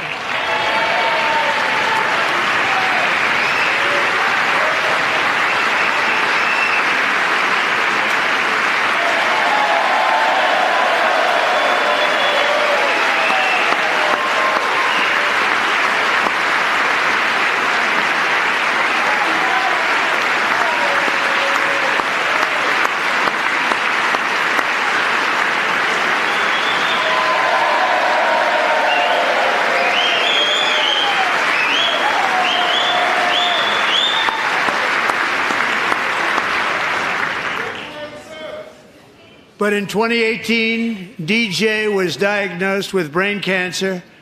The doctors gave him 5 months at most to live. That was more than 6 years ago.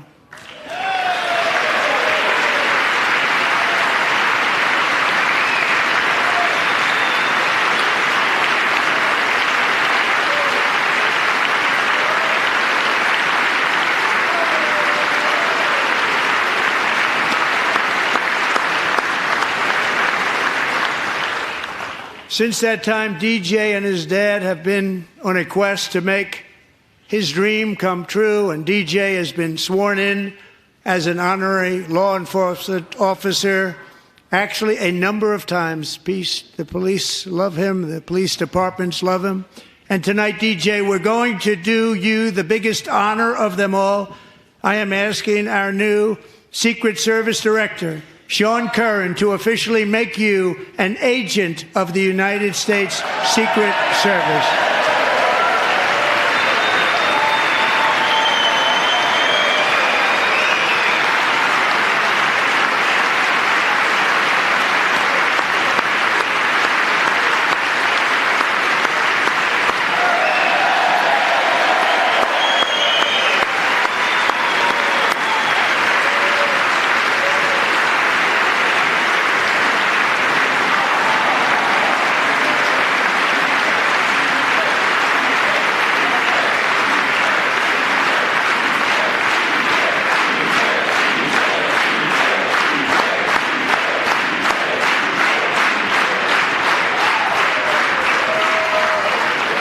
DJ. DJ's doctors believe his cancer likely came from a chemical he was exposed to when he was younger. Since 1975, rates of child cancer have increased by more than 40%. Reversing this trend is one of the top priorities for our new presidential commission to make America healthy again, chaired by our new Secretary of Health and Human Services, Robert F. Kennedy, Jr.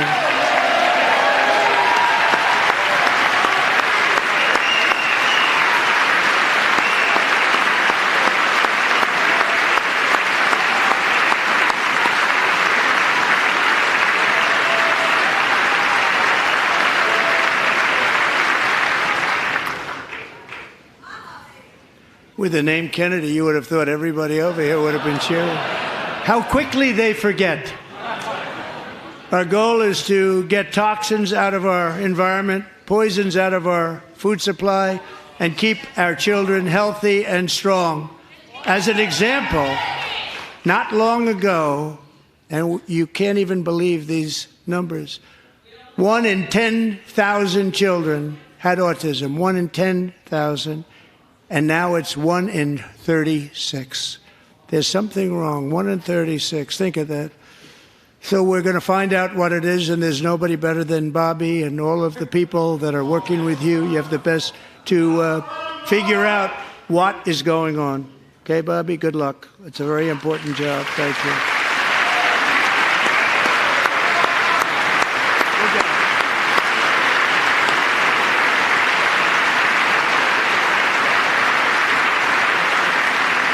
Thank you. My administration is also working to protect our children from toxic ideologies in our schools. A few years ago, January, Littlejohn and her husband discovered that their daughter's school had secretly, socially transitioned their 13-year-old little girl. Teachers and administrators conspired to deceive January and her husband while encouraging her daughter to use a new name and pronouns. They, them pronoun, actually, all without telling January, who is here tonight and is now a courageous advocate against this form of child abuse. January, thank you. Thank you. Thank you very much.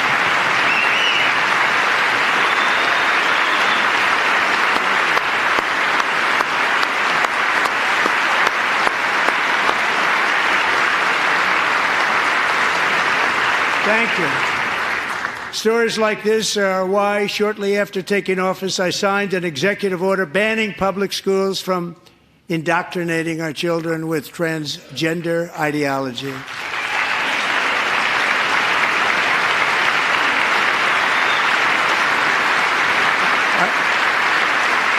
I also signed an order to cut off all taxpayer funding to any institution that engages in the sexual mutilation of our youth.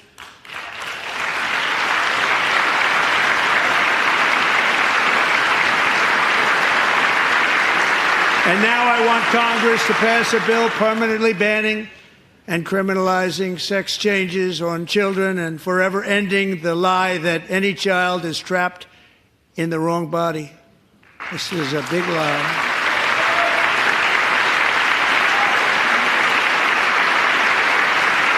And our message to every child in America is that you are perfect exactly the way God made you.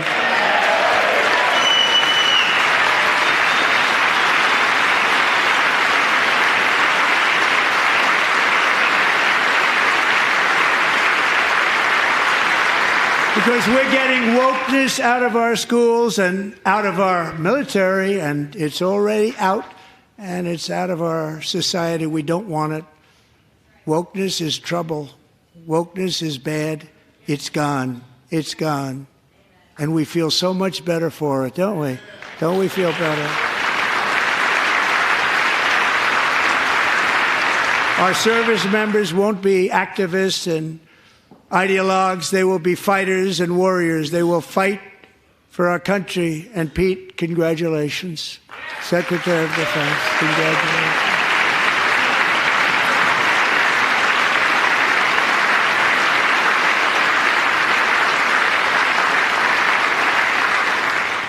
And he's not big into the woke movement, I can tell you. I know him well.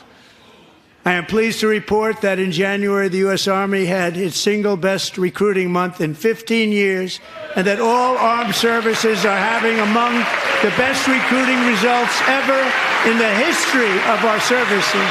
What a difference.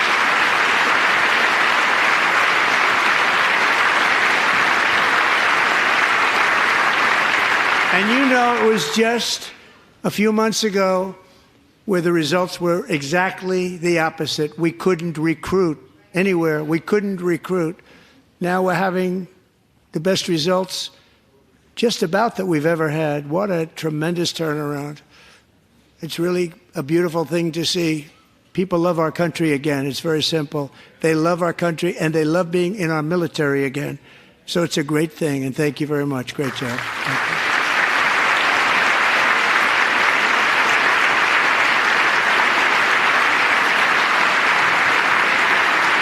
We're joined tonight by a young man, Jason Hartley, who knows the weight of that call of duty. Jason's father, grandfather, and great-grandfather all wore the uniform. Jason tragically lost his dad, who was also a Los Angeles County Sheriff's deputy when he was just a boy, and now he wants to carry on the family legacy of service. Jason is a senior in high school, a six-letter varsity athlete, a really good athlete, they say, a brilliant student with a 4.46, that's good, GPA. And his greatest dream is to attend the U.S. Military Academy at West Point.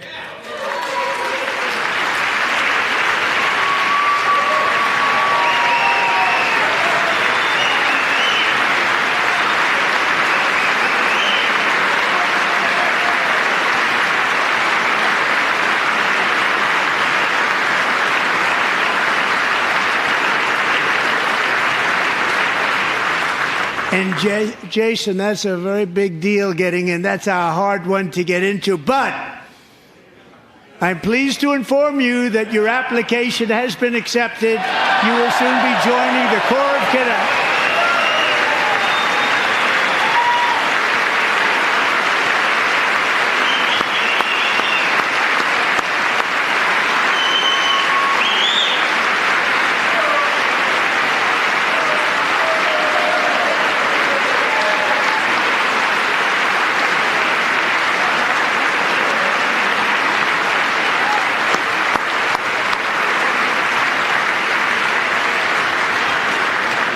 Thank you. Jason, you're going to be on the long gray line, Jason.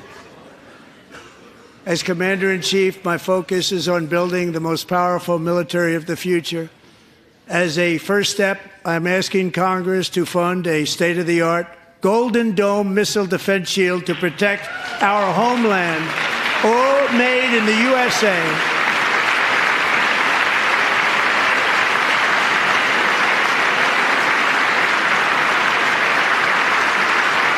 And Ronald Reagan wanted to do it long ago, but the technology just wasn't there, not even close. But now we have the technology. It's incredible, actually. And other places, they have it. Israel has it. Other places have it. And the United States should have it too, right, Tim, right? They should have it too. So I want to thank you. But it's a very, very important. This is a very dangerous world. We should have it. We want to be protected, and we're going to protect our citizens like never before. To boost our defense industrial base, we are also going to resurrect the American shipbuilding industry, including commercial shipbuilding and military shipbuilding.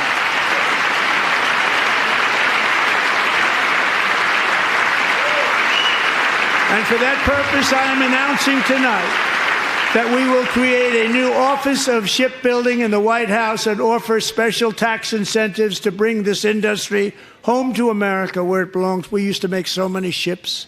We don't make them anymore very much, but we're going to make them very fast, very soon. It will have a huge impact. To further enhance our national security, my administration will be reclaiming the Panama Canal, and we've already started doing it.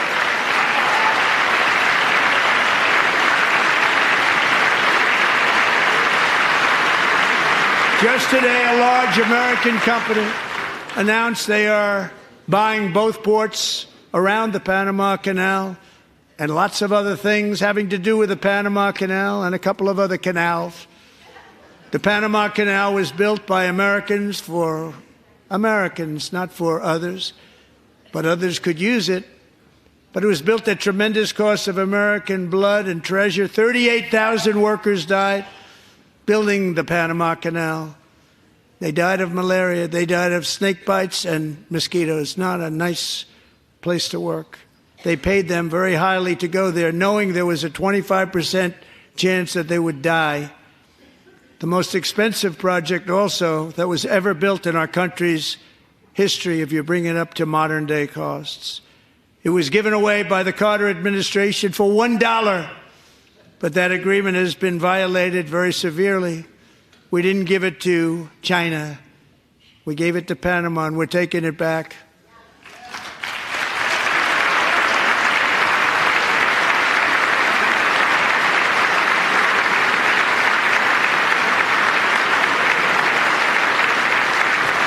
Now we have Marco Rubio in charge. Good luck, Marco. Now, we know who to blame if anything goes wrong. Now, Marco's been amazing, and he's going to do a great job. Think of it. He got 100 votes. You know, he was approved with actually 99, but the 100th was this gentleman, and I feel very certain. So let's assume he got 100 votes. And I'm either very, very happy about that or I'm very concerned about it. But he's already proven. I mean, he's a great gentleman. He's respected by everybody, and we appreciate you voting for Marco. He's going to do a fantastic job. Thank you. Thank you. He's doing a great job. Great job. And I also have a message tonight for the incredible people of Greenland. We strongly support your right to determine your own future. And if you choose, we welcome you into the United States of America. We need Greenland for national security and even international security, and we're working with everybody involved to try and get it. But we need it really for international world security, and I think we're going to get it. One way or the other, we're going to get it. We will keep you safe. We will make you rich, and together we will take Greenland to heights like you have never thought possible before.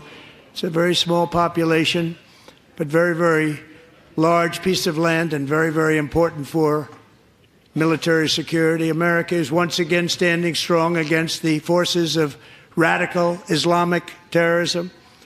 3.5 years ago, ISIS terrorists killed 13 American service members and countless others in the Abbey Gate bombing during the disastrous and incompetent withdrawal from Afghanistan. Not that they were withdrawing, it was the way they withdrew. Perhaps the most embarrassing moment in the history of our country. Tonight, I am pleased to announce that we have just apprehended the top terrorist responsible for that atrocity, and he is right now on his way here to face the swift sword of American justice.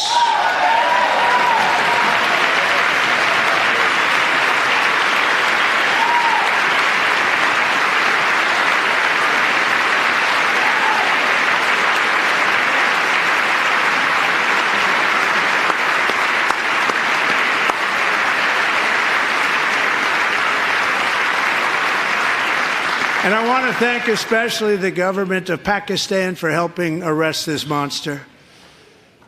This was a very momentous day for those 13 families who I actually got to know very well, most of them, whose children were murdered, and the many people that were so badly, over 42 people, so badly injured on that fateful day in Afghanistan. What a horrible day. Such incompetence was shown. That when Putin saw what happened, I guess he said, wow, maybe this is my chance. That's how bad it was.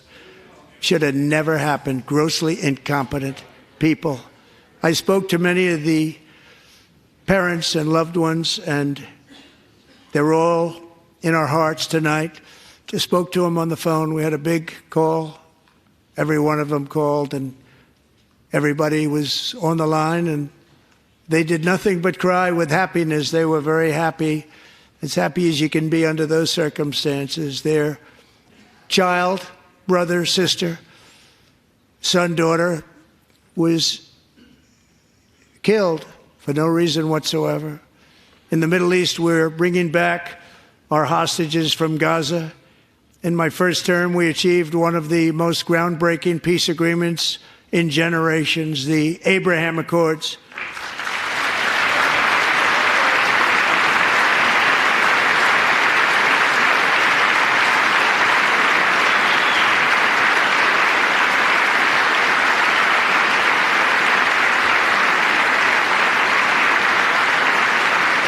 And now we're going to build on that foundation to create a more peaceful and prosperous future for the entire region. A lot of things are happening in the Middle East. People have been talking about that so much lately with everything going on with Ukraine and Russia.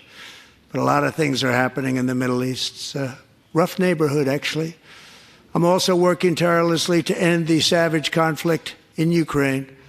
Millions of Ukrainians and Russians have been needlessly killed or wounded in this horrific and brutal conflict with no end in sight.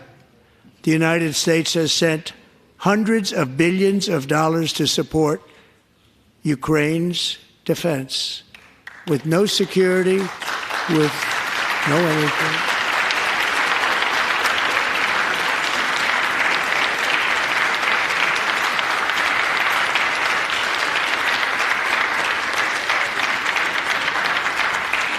Do you want to keep it going for another 5 years? Yeah, you would say Pocahontas says yes.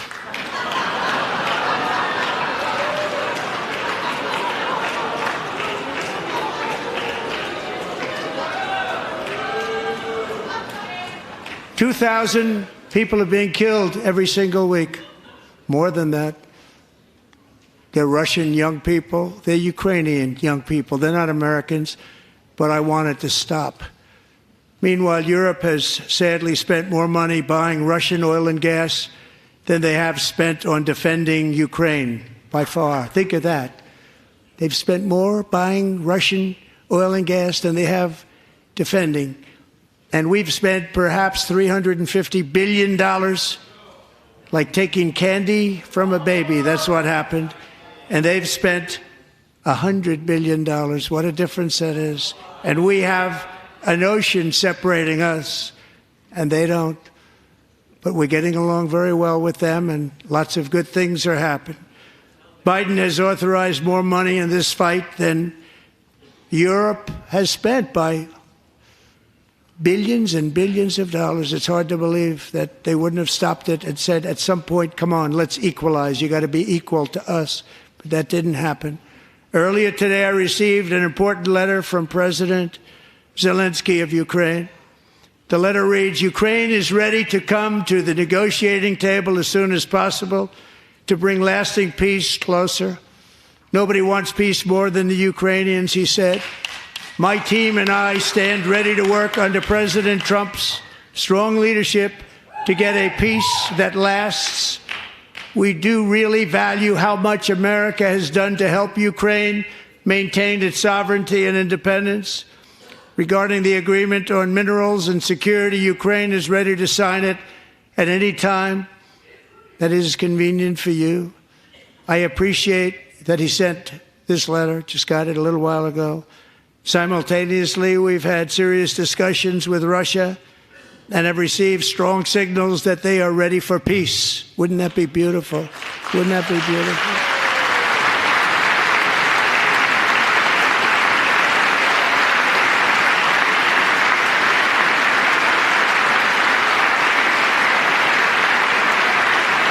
Wouldn't that be beautiful?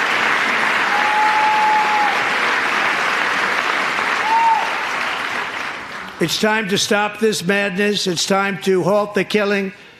It's time to end the senseless war. If you want to end wars, you have to talk to both sides. Nearly 4 years ago, amid rising tensions, a history teacher named Mark Fogel was detained in Russia and sentenced to 14 years in a penal colony. Rough stuff.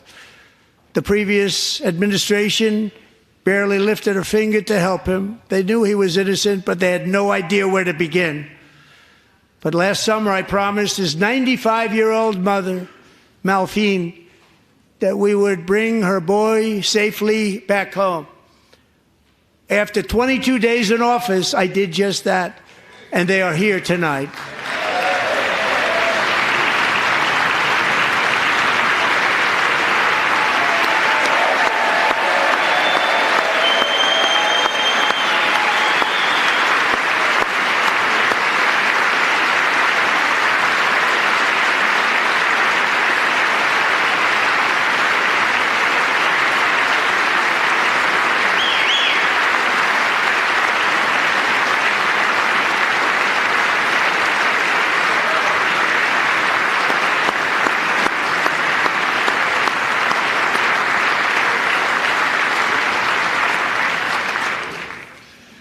To Mark and his great mom, we are delighted to have you safe and sound and with us.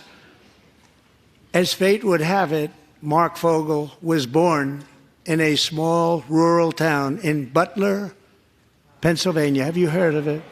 Where his mother has lived for the past 78 years. I just happened to go there last July 13th for a rally. That was not pleasant.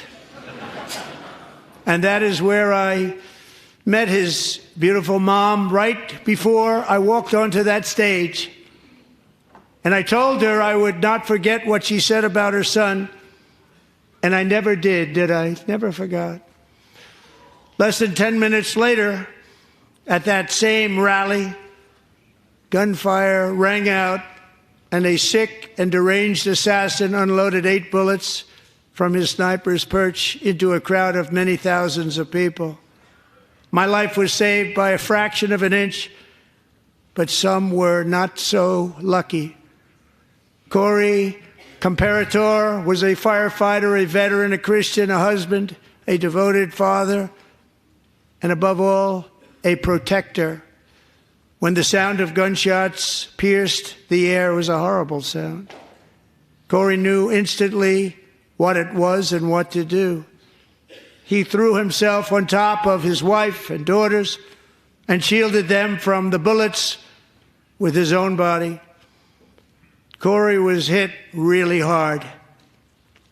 You know the story from there. He sacrificed his life to save theirs. 2 others, very fine people, were also seriously hit. But thankfully, with the help of 2 great country doctors, we thought they were gone and they were saved. So those doctors had great talent. We're joined by Corey's wife, Helen, who was his high school sweetheart, and their 2 beloved daughters, Allison and Kaylee. Thank you.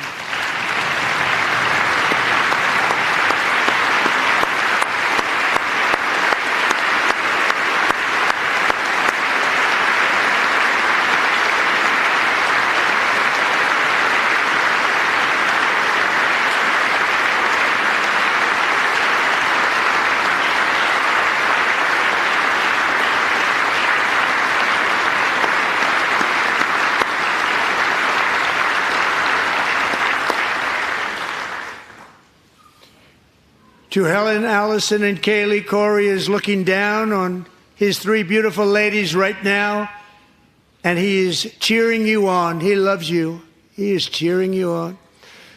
Corey was taken from us much too soon, but his destiny was to leave us all with a shining example of the selfless devotion of a true American patriot.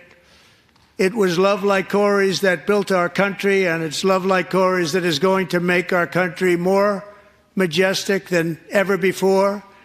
I believe that my life was saved that day in Butler for a very good reason. I was saved by God to make America great again. I believe that. Thank you.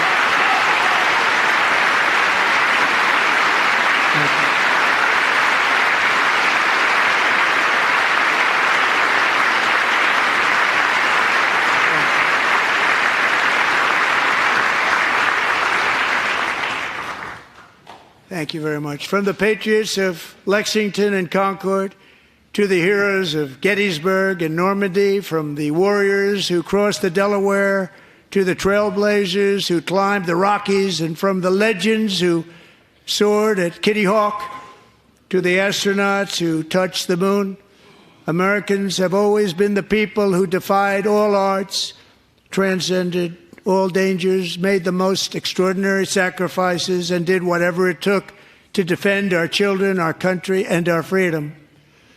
And as we have seen in this chamber tonight, that same strength, faith, love, and spirit is still alive and thriving in the hearts of the American people.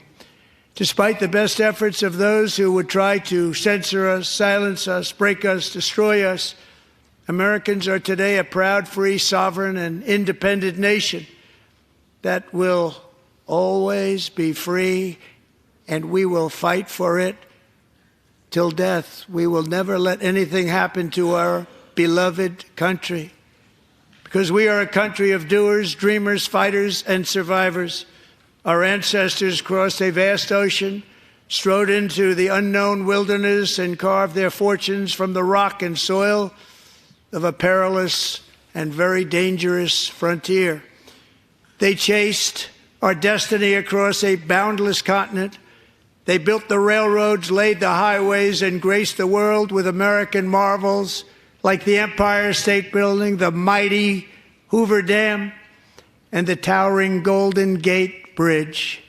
They lit the world with electricity, broke free of the force of gravity, fired up the engines of American industry, vanquished the communists, fascists, and Marxists all over the world, and gave us countless modern wonders sculptured out of iron, glass, and steel.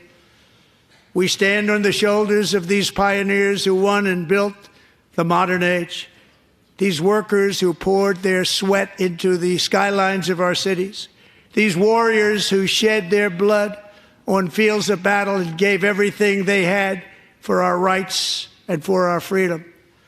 Now it is our time to take up the righteous cause of American liberty. And it is our turn to take America's destiny into our own hands and begin the most thrilling days in the history of our country. This will be our greatest era. With God's help, over the next 4 years, we are going to lead this nation even higher, and we are going to forge the freest, most advanced, most dynamic, and most dominant civilization ever to exist on the face of this earth. We are going to create the highest quality of life, build the safest and wealthiest and healthiest and most vital communities anywhere in the world. We are going to conquer the vast frontiers of science, and we are going to lead humanity into space and plant the American flag on the planet Mars and even far beyond.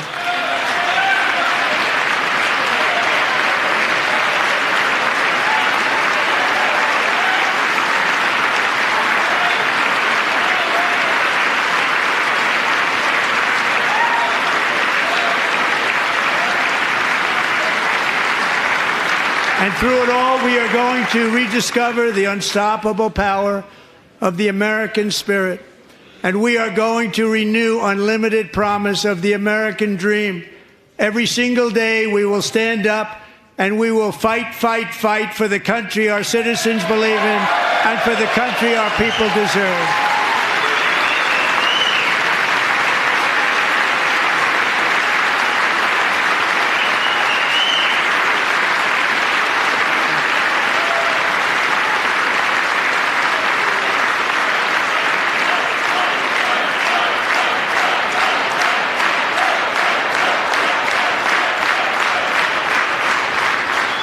My fellow Americans, get ready for an incredible future, because the golden age of America has only just begun.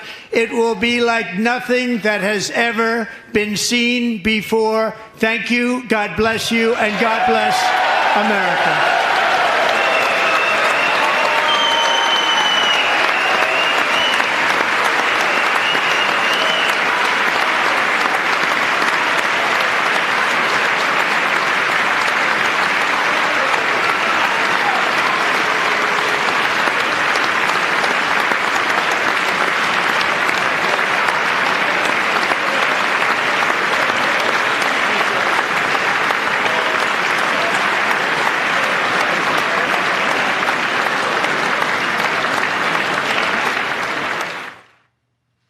An amazing speech by Donald Trump to the joint session of Congress, maybe the longest joint session ever by a president of the United States. I mean, if we think of it as a State of the Union address, even though technically it isn't one, was this an hour 40, an hour? It was something like an hour 40. Minutes. Bill Clinton had some doozies in there, so I don't know if it was the longest ever.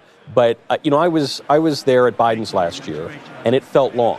At 40 minutes or something. It was, he might have pushed it closer to an hour, but it felt like 2 days. And this one, I'm not saying there weren't moments that lulled compared to others, but I was engaged for about 92% of this. I mean, this was an amazingly well-written and delivered speech. Also, Trump set this trap for Democrats. Really, the Democrats set the trap for themselves, and he just called their attention to it. When he said, I could get up here, I could cure the worst diseases, I could do the greatest feats, and they would not stand up and applaud. And at that point, they said, well, now we're really not going to stand up and applaud. So, just to use the most stirring example, in a night of amazing moments, the one that stole the show was that 13-year-old boy who's been fighting brain cancer, DJ. Special agent, Secret Service agent. Yeah, exactly. He always wanted to be a cop, and he's now made a member of the U.S. Secret Service.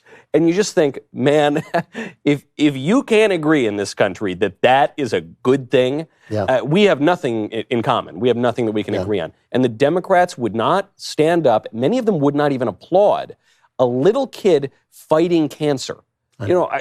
It's amazing. These are sick people. It was an extraordinary speech, and you can say it was too long. Trump tends to do that. Guys, according to AI, which knows everything, the record belongs to Bill Clinton. Yep, I knew it. 1 hour, 28 minutes, 49 seconds. Oh, wait. I think there may be a new record. We might have a new record. Wow, okay, all right. There may be a new record. Wow. But I've never, I don't think anyone has ever seen a president go in there as pugilistically as he did and really take the Republicans, the Democrats head on like that. And the Democrats who came to start trouble were bullied into silence, beaten into silence by this one man who has just taken everything from them. False accusations, impeachments, an assassination attempt, convictions for felonies that don't even exist, that no one can name. And he has beaten them every time, and he did it again. He did it again. And I just can't help thinking that, look, in the end, the proof is in the pudding. He's going to have to pull it off. He's going to have to improve the economy. He's going to have to bring down prices. He's going to have to resolve the debt and all those things and build our military back, because we're in big trouble with our military as China's military soars. But in terms of a promise, in terms of looking at a president and thinking, yeah, that guy could do that, that we now have a leader, he's an extraordinary person and an extraordinary moment.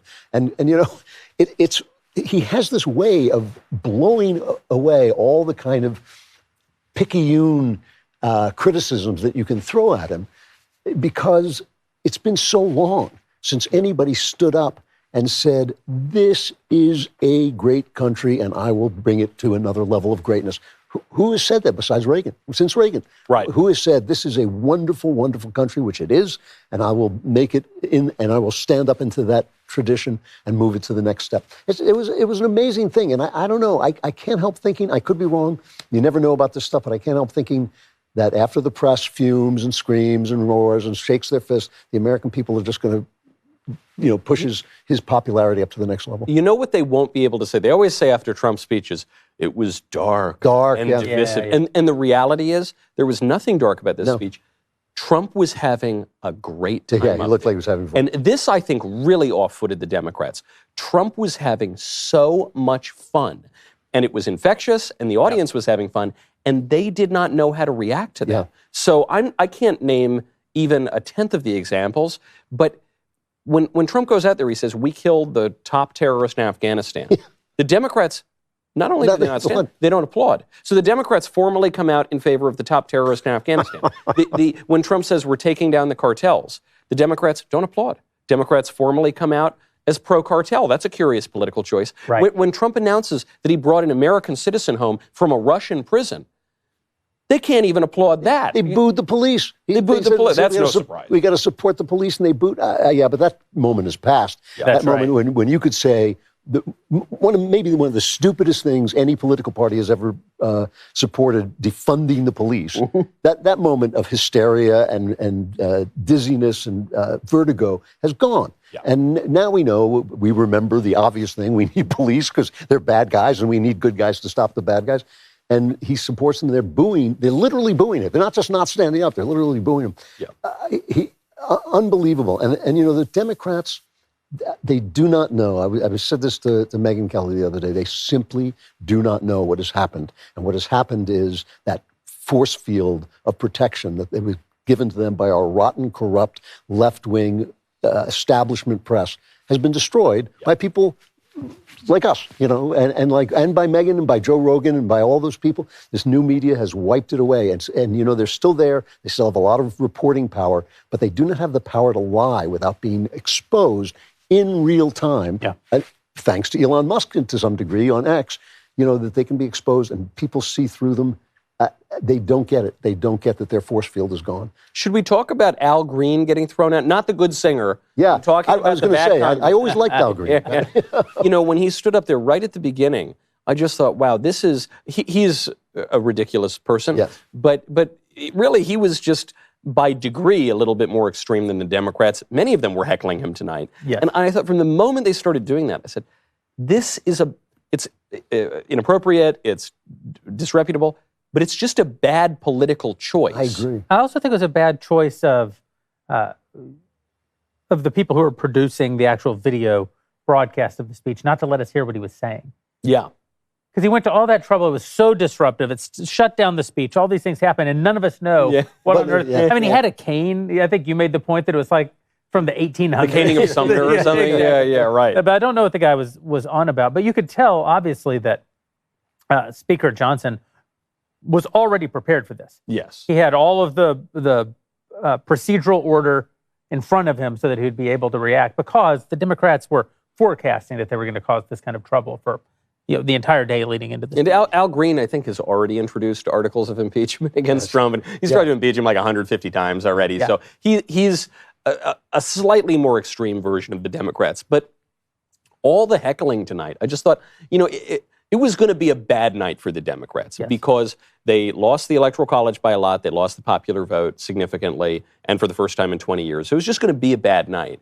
And if they just sort of were even slightly normal, they might have gotten through it and lived to fight another day. But I don't think the median American or even the center-left American watching that display tonight is taking the side. It's a terrible night for the Democrats. Yeah. And truly, if they had just treated it like any 1990s State of the Union address, they would have come out far ahead of what they could have walked out and just said, what a divisive speech. That's right, he could have brought the country together, and he didn't. It would have been ineffective, but it would have been a lot more effective than this. And because he knew it was coming, he brought that force of personality. I've never seen it. He's like those old sheriffs in the movies who go out and stand up against a lynch mob, and just the force of their personality makes everybody kind of ashamed and go home. By the end of it, they weren't saying anything. They were just sitting there. They put down their stupid signs and all this. What do they support? What do they support? They're stuck. They're stuck with this transgender garbage. They're stuck with this racial garbage that people, I think people on both sides of the racial divide, if it still is a divide, I think they're sick of it. They know it doesn't work. The DEI thing is disgraceful. It is racism embedded in government like it hasn't been since the end of the Jim Crow laws. All of it is so disgusting. And I think that fog that people were in. I mean, this is the thing that bothered me most about the Biden administration is I would talk to normal, everyday people who were not particularly political, and you would say, sexually mutilating a child is a Nazi-like atrocity. It's not like saying, Donald Trump is Hitler. It's actually like what Nazis did. And they would kind of just gloss, kind of go into this fugue state because we were all in this bad dream that this was the way it was going to be, that this was normal, that there was something right about this or defensible about it. And I think people have woken up from that, and he just took advantage of that and slammed them. And one last thing, he's right about Joe Biden. Joe Biden was the worst president ever. And the fact that he was protected by the press, Jake Tapper is writing a book, If I Did It, Yeah, exactly. The autobiography. It's like, they think we're going to forget, but we don't have to forget anymore because the new media is here to remind us and to show us and bring the receipts. I think there was that look on some of the Democrat members' faces tonight, which was, and not all of them, but some of them, where they thought, yikes, maybe, just maybe, we shouldn't have raided this guy's house.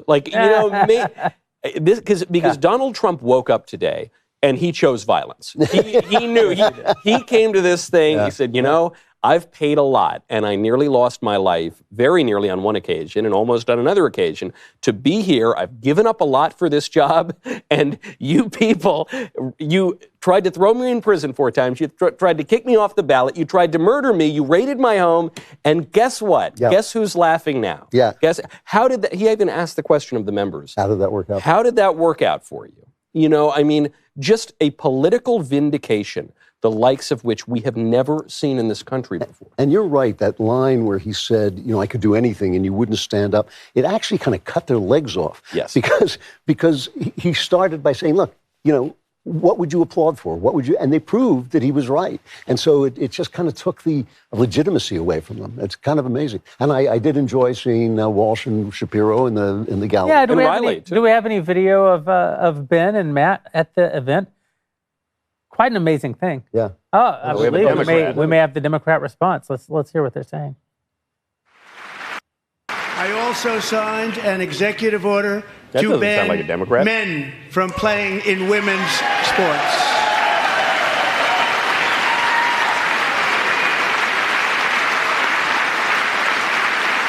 There they are. With our friend Riley Gaines. There's Riley Gaines. Hey guys, Can we get I the believe we have Democrat? the Democrat Yeah. response. Can we hear it? America is Guess not. exceptional. You can find that same I don't even know who sense of that Democrat is. patriotism No. here in Wyandotte, Michigan, where I'm speaking from tonight. Is there a way we It's can a hear this, working guys? class town just south of Detroit. President Trump and Well, the I Democrats both don't won have here in anything November. to say. So maybe It might not seem maybe like it's it, not but any. Maybe he's plenty not. of Maybe places he's like actually this just still using exist their across mouth. the Yeah. United States. We actually There cannot we hear. are. Places where people believe that if you work hard and play by the rules, There we go. you should do well and your kids should do better. We don't believe that. It reminds me of how I grew up. My dad was a lifelong Republican, my mom a lifelong Democrat. What is but your it was name? never a big deal because we had shared values that were bigger than any one party. We just went through another fraught election season. Americans made it clear that prices are too high and that the government needs to be more responsive to their needs.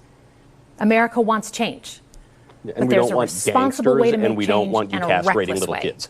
And we can Wasn't make just that the change prices. without forgetting who we are as a country and as a democracy.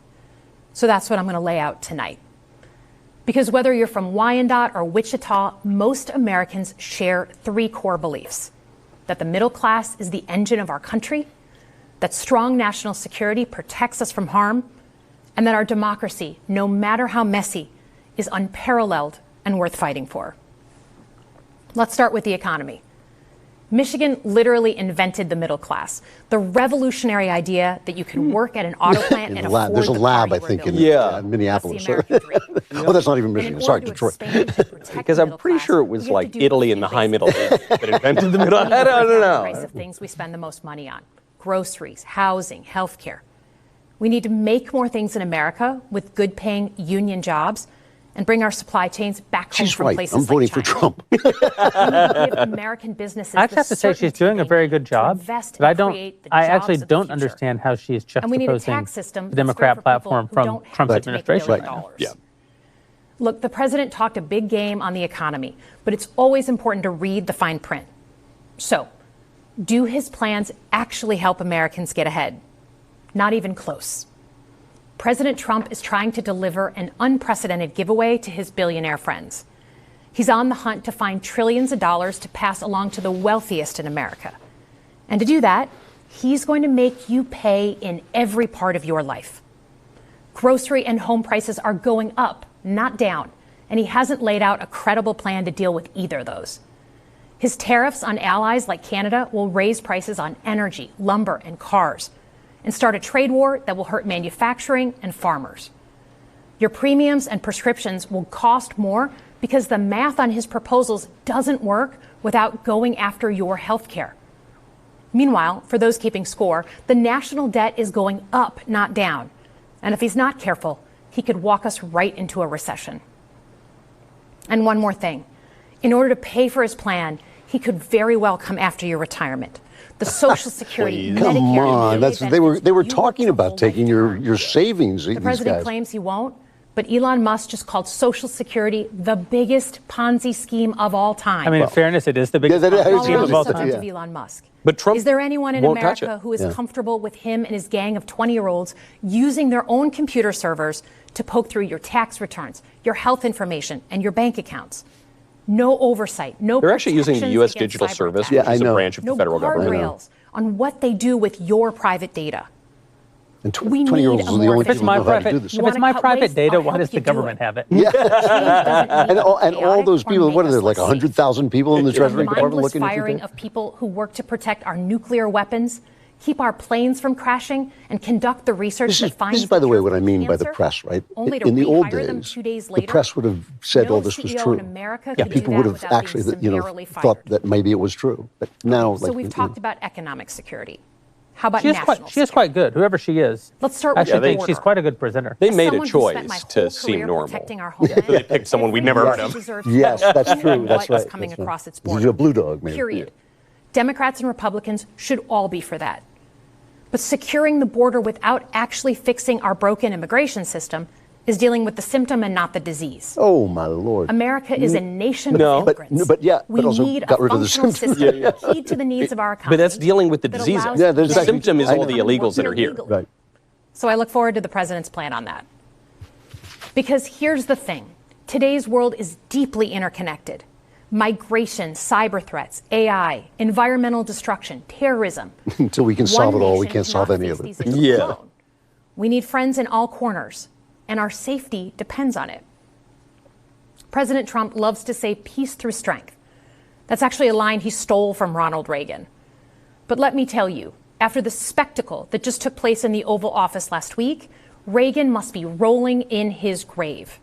Well, here's We the thing. all want an end to the war in This Ukraine. they should have edited this Reagan part of the speech. understood that true strength The required events in the Americans Oval to Office combine with our military Zelensky and were economic might very with difficult to moral watch. clarity. But in order to have a And that scene in judgment the about Oval them, Office wasn't just a bad now episode of reality. you have got to the deal. you have to ignore the fact that he got the deal. Yeah. That Zelensky literally today He believes sent him a letter and said, closing "Yeah, up all to right." dictators Yeah. like Vladimir Putin, As we knew he would when you were friends watching, because he had no choice. Canadians. I swear, the Democrats told He him sees he could go in there, American and leadership as the merely a the American series people. of real estate What was it? They'll greet him as a conqueror. Yeah, greet him as a liberator. A liberator, yeah. It was Reagan and not Trump in office in the 1980s. Trump would have lost us the Cold War. Well, Donald that Trump's is actions bad. suggest I'm that sorry in we elected his him because he would have heart, lost us the Cold He War. doesn't believe we're an exceptional nation. He would have lost clearly World War doesn't II. He would have think lost we the should be Spanish-American War. He America would is have. not perfect, but I stand with the majority of Americans. I stand who with the believe Rough we are Riders. still exceptional, unparalleled. And I would rather have American leadership over Chinese or Russian leadership any day of the week. Oh, wow. Me too. Because for generations, America Damn it. has offered something better. Our security and our prosperity, yes, but our democracy, our very system of government, has been the aspiration of the world. We tried to And right destroy now, it's Yeah. at risk. It's at risk when the president decides you can pick and choose what rules you want to follow, when he ignores court orders and the Constitution itself, or when elected leaders stand by and just let it happen. But it's also at risk when the president pits Americans against each other, when he demonizes those who are different and tells certain people they shouldn't be included. Are you doubling down on trans? Because Tell me you are. America is not just a patch of land between two oceans. We are more than that. Generations have fought and died to secure the fundamental rights that define us. Those rights and the fight for them make This us woman who has we secured her are. career if there's an We're a opening on the nation View. of strivers, risk takers, innovators, and we are never satisfied. She's too good for the View. Is America's Yeah, superpower. no, I'm actually somewhat impressed with her. Look, No, I've lived and worked in many countries. I've seen democracies flicker out. I've seen what life is like when a government is rigged. You can't open a business without paying off a corrupt official. You can't criticize the guys in charge without getting a knock at the door in the middle of the night. That's why I'm announcing tonight So that as I'm becoming a much as we Republican. need to be responsive The to kind our of countries lives that today, have ballot drop don't boxes forget just all over, No, unsupervised. you never know. Widespread mail-in ballots, contrary to the state You don't constitution. even need your How do we actually identification do to vote. Yeah. I know a lot of you have been asking that question. First, don't tune out. It's easy to be exhausted, but America All right, I'm officially needs you saying let's now tune more out. than I know, that's I'm right. pretty close. I'm not joking, Matt. Yeah, so As soon as she said we can't tune out, I'm Yeah, out. that's right. Game over. I will say, I'm not, this is not a joke. I do not know who this human is. Yeah, but she's very. I get the sense that she's from Michigan. I think this is maybe one of the best responses that I've ever seen. Consider this indictment of the Democrat Party. They had to find someone who was reasonably normal. Yeah. And they scoured Anyone we've ever heard of. anyone that's we've right. ever heard of and anyone that we might have even seen on TV one time. Yes. And they came up with the dog catcher from Michigan or whatever. I have no clue what position she occupied. Her name, according to the control booth, is Alyssa Slot. Oh, it's Slot. Actually, she is like a name. She ran, she's actually, she is a member of the Senate. I didn't even recognize her, though. Is she a member of the Senate? Yeah, I feel bad about this. Slotkin ran. I don't feel bad at all. She, because, Also, that was a close race, and that was very frustrating this cycle. But, you know, it is funny because, like, this woman, so she's relatively new. That is also why people don't, like, recognize her. She's kind of new to her job. And they do try to pick fresh faces. Yeah. You know, they did it with Katie Britt last year for the Republicans. And this is the worst job in politics. Yeah, it's awful. You never do it right. That's why I'm quite impressed with it. Yeah. It's a very moderate speech. Yes. It's so moderate, in fact, that it is actually difficult to distinguish most of what she just said from what Trump actually That's what I mean. It's she's actually attacking the Democrats' policies and pretending they're the Republicans' policies. Yeah, that's exactly right. Yeah. You know, Pavel, can you please bring in the basket? A basket? Yeah. Oh, my holy angel of mercy, what on earth is that? That is a lot of fruit. I'll say. I had to get the strongest man on this property to even get that thing out there. Pavel, is it heavy? Yes. Can you imagine? I cannot imagine. Having to eat all of that fruit in one day. What about every single day? How many Polish men would we go through? That would be absurd. You want to get all of that nutrition, but you don't want to be sickeningly stuffed with fruit or breaking the bank on an absurdly large basket of healthy food or taking the time it would take to eat everything in that basket. Let me introduce to you Balance of Nature. With Balance of Nature, fruits and veggies, there's never been a more convenient dietary supplement to ensure you get a wide variety of fruits and vegetables daily. 31 fruits and veggies to be exact. Drew, can you eat 31 fruits and veggies every day? You're damn straight I can. I'm not a wimp like you, but I prefer not to. Because it sounds miserable and and it drips in my beard. But I can take one of these. Balance of Nature takes fruits and vegetables, freeze-dries them, and turns them into powdered capsules. It sounds painful, but take it from me, it is. Take Balance of Nature fruits and veggies every day, and your body will do the rest. I don't want to see that. Do that in the privacy of your own home. Go to balanceofnature.com and use promo code BACKSTAGE for 35% off your first order as a preferred customer. Plus, get a free bottle of fiber and spice. That's balanceofnature.com. Promo code Backstage. Ow! That hurt. Because you don't take the Balance of Nature. I'm not healthy enough. You're a weakling. That's it. God, I miss Shapiro. That was quite a display, guys. So are we cutting back to the trash collector from Michigan? Or no, we're not. No. The mayor of I could actually Michigan? see, I'm not joking, I have a monitor here, and I could see the audience numbers beginning to plummet. The minute she was speaking. Yeah, you know. But it was, look. We had just heard that speech. It was a repeat. Yeah. So where is Shapiro and Walsh? They're out drinking with the Senate. Difficult to get out of the House chamber, but they are. We do think there's some chance that they will make it back to Speaker Johnson's office. I think it's possible. Last year, I was up there. I was actually sitting right behind Tennessee Governor Bill Lee. And Bill Lee, if you're a governor, it turns out you get to keep your cell phone during the State of the Union. Most people do not. And you get a heads up from Secret Service before the president's about to wrap, so you can get out of there before they lock you down. So they lock you down in the House chamber, and you just kind of sit there and schmooze with the people to your right and left.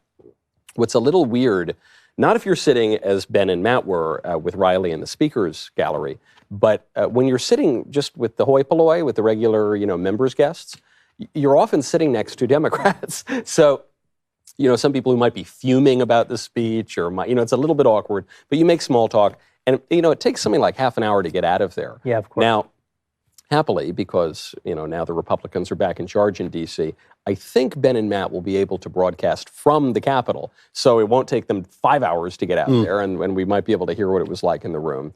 But of all the State of the Unions that I've watched, one in person, all of the rest of them on television, I think that was the best one I've ever seen. Yeah, I have to say, it was a bit rambling in places, as Trump speeches can sometimes be, and went longer than it needed to, as Trump speeches almost always do. He's sort of like the modern Martin Scorsese of speech makers. You're like, somewhere in there was a perfectly good 90-minute. The greatest master of this, of our generation. However, it was the most fun State of the Union address I've ever seen. No question. He was there. It was triumphant. Mm-hmm. And you said it before. He was enjoying himself. he had some great lines too. I mean, what a mic drop moment to be able to say, "Oh yeah," and Zelensky just called and wants me to make a peace deal with Russia.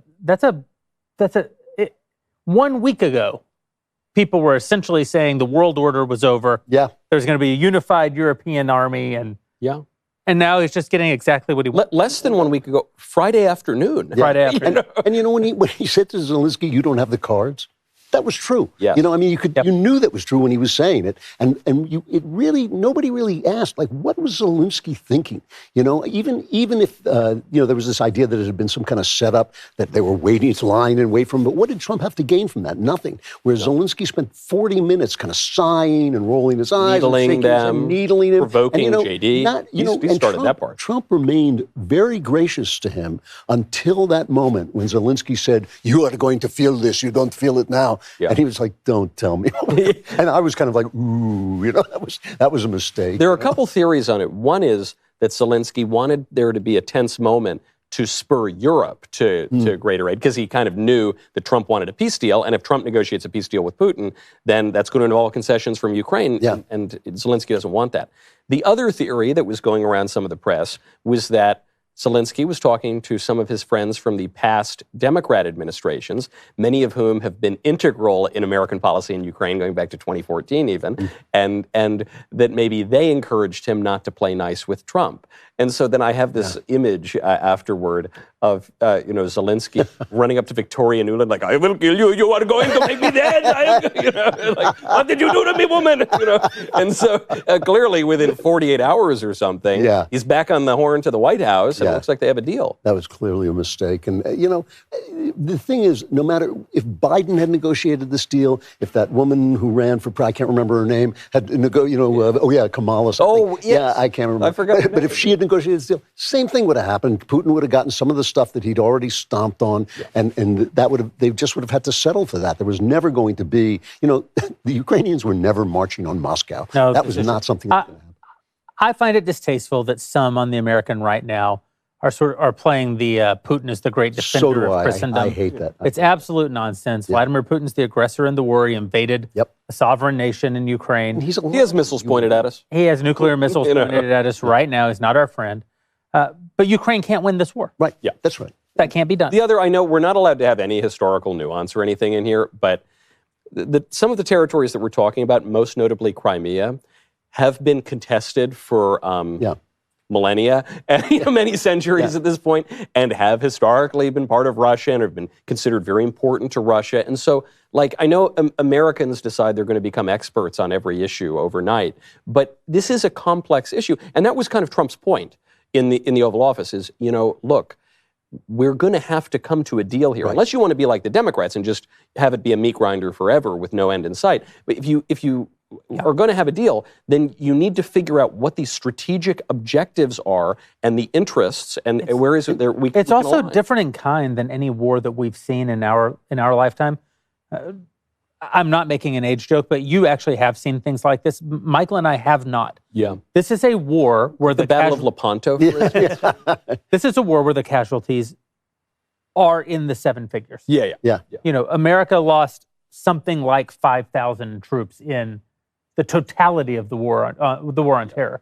You're talking about hundreds of thousands of Ukrainians and Russians have died in the last 3 years in this war. When we say meat grinder, we're not being rhetorical. No, it's a World War I kind of stalemate that they're just killing each other. And the other thing about it is, you don't have to make excuses for Putin or say that it's a good thing that he invaded to understand that in these situations, power matters. Yes. And who is in power matters, and we're not going in there. We're not putting boots on the ground. America, and this is the other thing, because the Putin apologists make of him this larger-than-life figure, and they want to say, well, America couldn't beat Putin. Of course America could beat Putin. Yeah.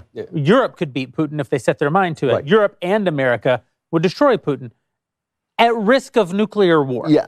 Which is why it will not happen. It will not happen because it cannot happen. Yep. And just on I don't think this is really cynical, but on a realistic level, China is the threat to America. We are not under threat from Russia. China is the threat. China and Russia have formed an alliance. This is a way of breaking that alliance. It is better for Putin to be friends with us, who will not try to devour him, than friends with China, who will devour him last. And Putin knows that. He knows when he's not looking at Xi and thinking he's a great guy. I look into his eyes and see his soul, and he's going to be good to me. He knows that the price of an alliance with China is Russia, ultimately, and he won't have to pay that price to us. And so if we separate them and we have to make a little bit nice to him, it's distasteful. I think it is distasteful, but it may just be necessary because we have to be ready for China. And that's the one thing I think is in Trump's mind in a way that it's not in the minds of our intelligence community. And I don't know why it's not, but it's not. Maybe because the head of our intelligence is named Heinz Ko. I don't know. The one thing that I found disappointing in the foreign policy part of the president's speech is that he didn't talk about the new Trumpistan colony in what was formerly the Gaza Strip. I wanted at least 3 paragraphs. Gaza, Magaza International Hotel and Casino. Yeah. Part of that, when that announcement came out, everyone lost their minds, as is often the case when President Trump makes big declarations. And some people still haven't learned it 10 years into this thing. But, when Trump throws something out there, he is often negotiating or speaking past the sale, to use Scott Adams' phrase. And so in this case, why didn't he bring it up? Because just look at the news today of the Arab states coming in and saying, no, hold on, wait a second. We don't want you to, maybe we'll be involved in this. And maybe that sort of thing is what Trump was actually after. Obviously he was. And he was also after putting paid to the two-state solution, which is the dumbest idea that people have clung to for decades. It's like one state called Israel, another state that wants to kill Israel. It'll be perfect. And I think he just avoided that for what you said. He had negotiated them into a position, which we said at the beginning, where he would be able to say to them, okay, what's your idea? You don't want me to build my hotel in Gaza. What's your idea? And now there's... Because they were in sort of a stalemate of these two notions and no one was moving. And then Trump just came in and dropped this wild idea. And everyone sort of just stopped and said, wait, what? Wait, hold on. Bibi Netanyahu, when he announced it, was like, wait, hold on. Did I catch that right? We didn't talk about this. I mean, I was a little surprised he didn't mention it, only because, as we knew they would, the Hamas is violating, not going forward with the ceasefire and has not returned all the hostages. And I assume Israel is going to go back in there and kick some ass. And I think that he probably didn't want to seem to have incited it. Right. Yeah. Mm-hmm. Though he's going to support it, I suspect. He's going to support it, and it is, at this point, it's a fait accompli. Of course, Israel's going back into the Gaza Strip. I thought it was, it's funny at the inaugural ball that we were at, they interviewed me on the red carpet and they asked me what I thought of the deal. And I said, well, the deal is terrible, but we know that Hamas is going to break it, and we know that Trump is going to support them when they go back in. Right. And that was kind of the setup of the deal, that it was always going to come to this, But he got the win that he needed, so he didn't stand in the way of a ceasefire, which would have been bad for him, and it would have been bad for everybody. But he's now going to support. Also, in terms of foreign policy, he presented tariffs in a way that was digestible and common sense to people. First of all, I mean, I've been advocating throughout the campaign that really the key phrase here has got to be common sense. That's what, and I'm not the first to notice it. It goes back to Antonio Gramsci and many other political thinkers. But, he held on to that. And so when we're talking about free trade or tariff theory or these kind of complex economic concepts, it's a little difficult for even someone who's studied economics to really grasp what he's talking about. And so when he says, look, you guys charge us a lot of money for our products, but you expect us not to charge you a lot of money when you bring your products into our market, which is much more valuable. That's not going to happen. We're going to have tariff parity. Yeah. Okay. And if we get into a trade war, I promise you we're going to win. Yeah. That is really clear, common sense thinking that doesn't require a degree in economics. I have to say, I am maybe the only person in America who does not know what the result of the tariffs will be and will openly admit it. But that did make sense to me. I thought I thought it was a sensible enough rhetorical argument for something that I think is somewhat nonsensical in practice. I'm completely against the tariffs. I think using tariffs as a form of leverage to get us better trade deals than we might otherwise have, which we've seen President Trump do in the past, is a perfectly good thing to do. But free trade has been very good for America, and the dollar being the standard currency basically of all global trade. Yeah, that's been good for us. is very, very good for us. And that's a thing that you do not want to lose and that you put at risk with this tariff. But globalist trade has not been so good for us. It's not been good for everyone. The idea that the center of the country is going to be gutted of jobs, but your iPhone is going to cost less because it's made by slave labor has not really worked out for us. He's right. Remember, this is why his first inaugural speech was called Dark, because he talked about American carnage. I was out there during the Biden administration, and all the boarded shops and all the people out of work and all the closed factories. It was heartbreaking. Yeah. And I think he was right about that. So if he can bring America back to the place where we support American goods and still can have free trade, I mean, that would be better than the globalist trade that we were dealing with. Well, I think that if we're going to talk about things that none of us understand, we should bring someone on who does understand some of them, and that is Matt Walsh. And also Ben Shapiro.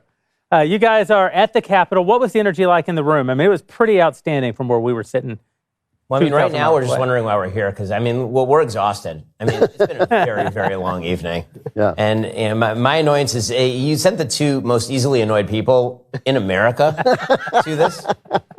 And now you're bringing us back and it's 11:35 at night. So I have not clapped that much in total in my entire life as I did in the room.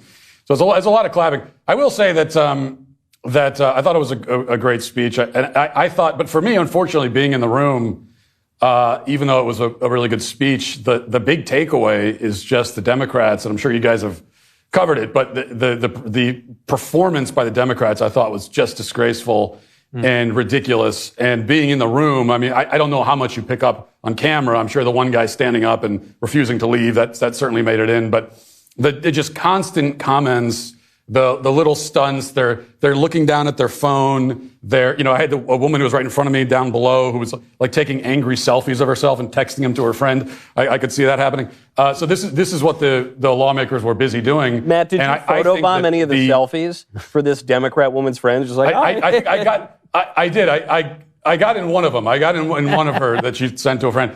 But to me the thing that kind of tells you everything you need to know is that the Democrats sat on their hands and did not clap anything. They didn't clap a child cancer survivor. They didn't clap planting a flag on Mars. They didn't clap, protecting Americans from crime, killing terrorists, and all of that. The only thing they clapped for,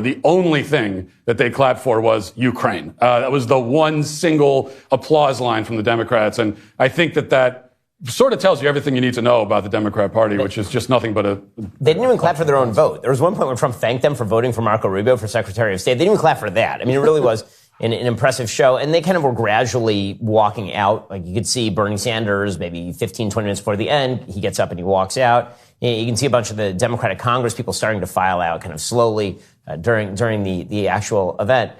President Trump's energy was really good. I mean, President Trump is happy to be there. He's in a very good mood. Obviously, Republicans love him. They were really pumped. They were really ready to go. A lot of enthusiasm. And I got to tell you, the Democrats felt dead. They felt dead. I mean, it felt like the air had been sucked out of their side of the room, not just because they were depressed because they lost, but also because there's just no juice to the resistance anymore. It feels as though they have kind of lost their point of opposition. And so they're kind of sitting there in weirdly disparate fashion with signs that read different things, and they're holding them up, and we're supposed to take away from that they're unified. The only points of unity they seem to be able to find in opposition to President Trump were, at one point, they tried to start a chant of January 6th, which is so played out as to be meaningless at this point. Gosh. And then again, when they applauded Ukraine, which again was less about their love of Ukraine and much more about their belief that President Trump is a cat's paw of Vladimir Putin. So as far as the speech itself, I think that it was very clear that President Trump was focusing in on two really, really big themes, aside from the tariffs, which I heard you guys talking about. The two big themes that he kept coming back to, and he actually did come back to them multiple times. He actually would go away from them and then come back to them again.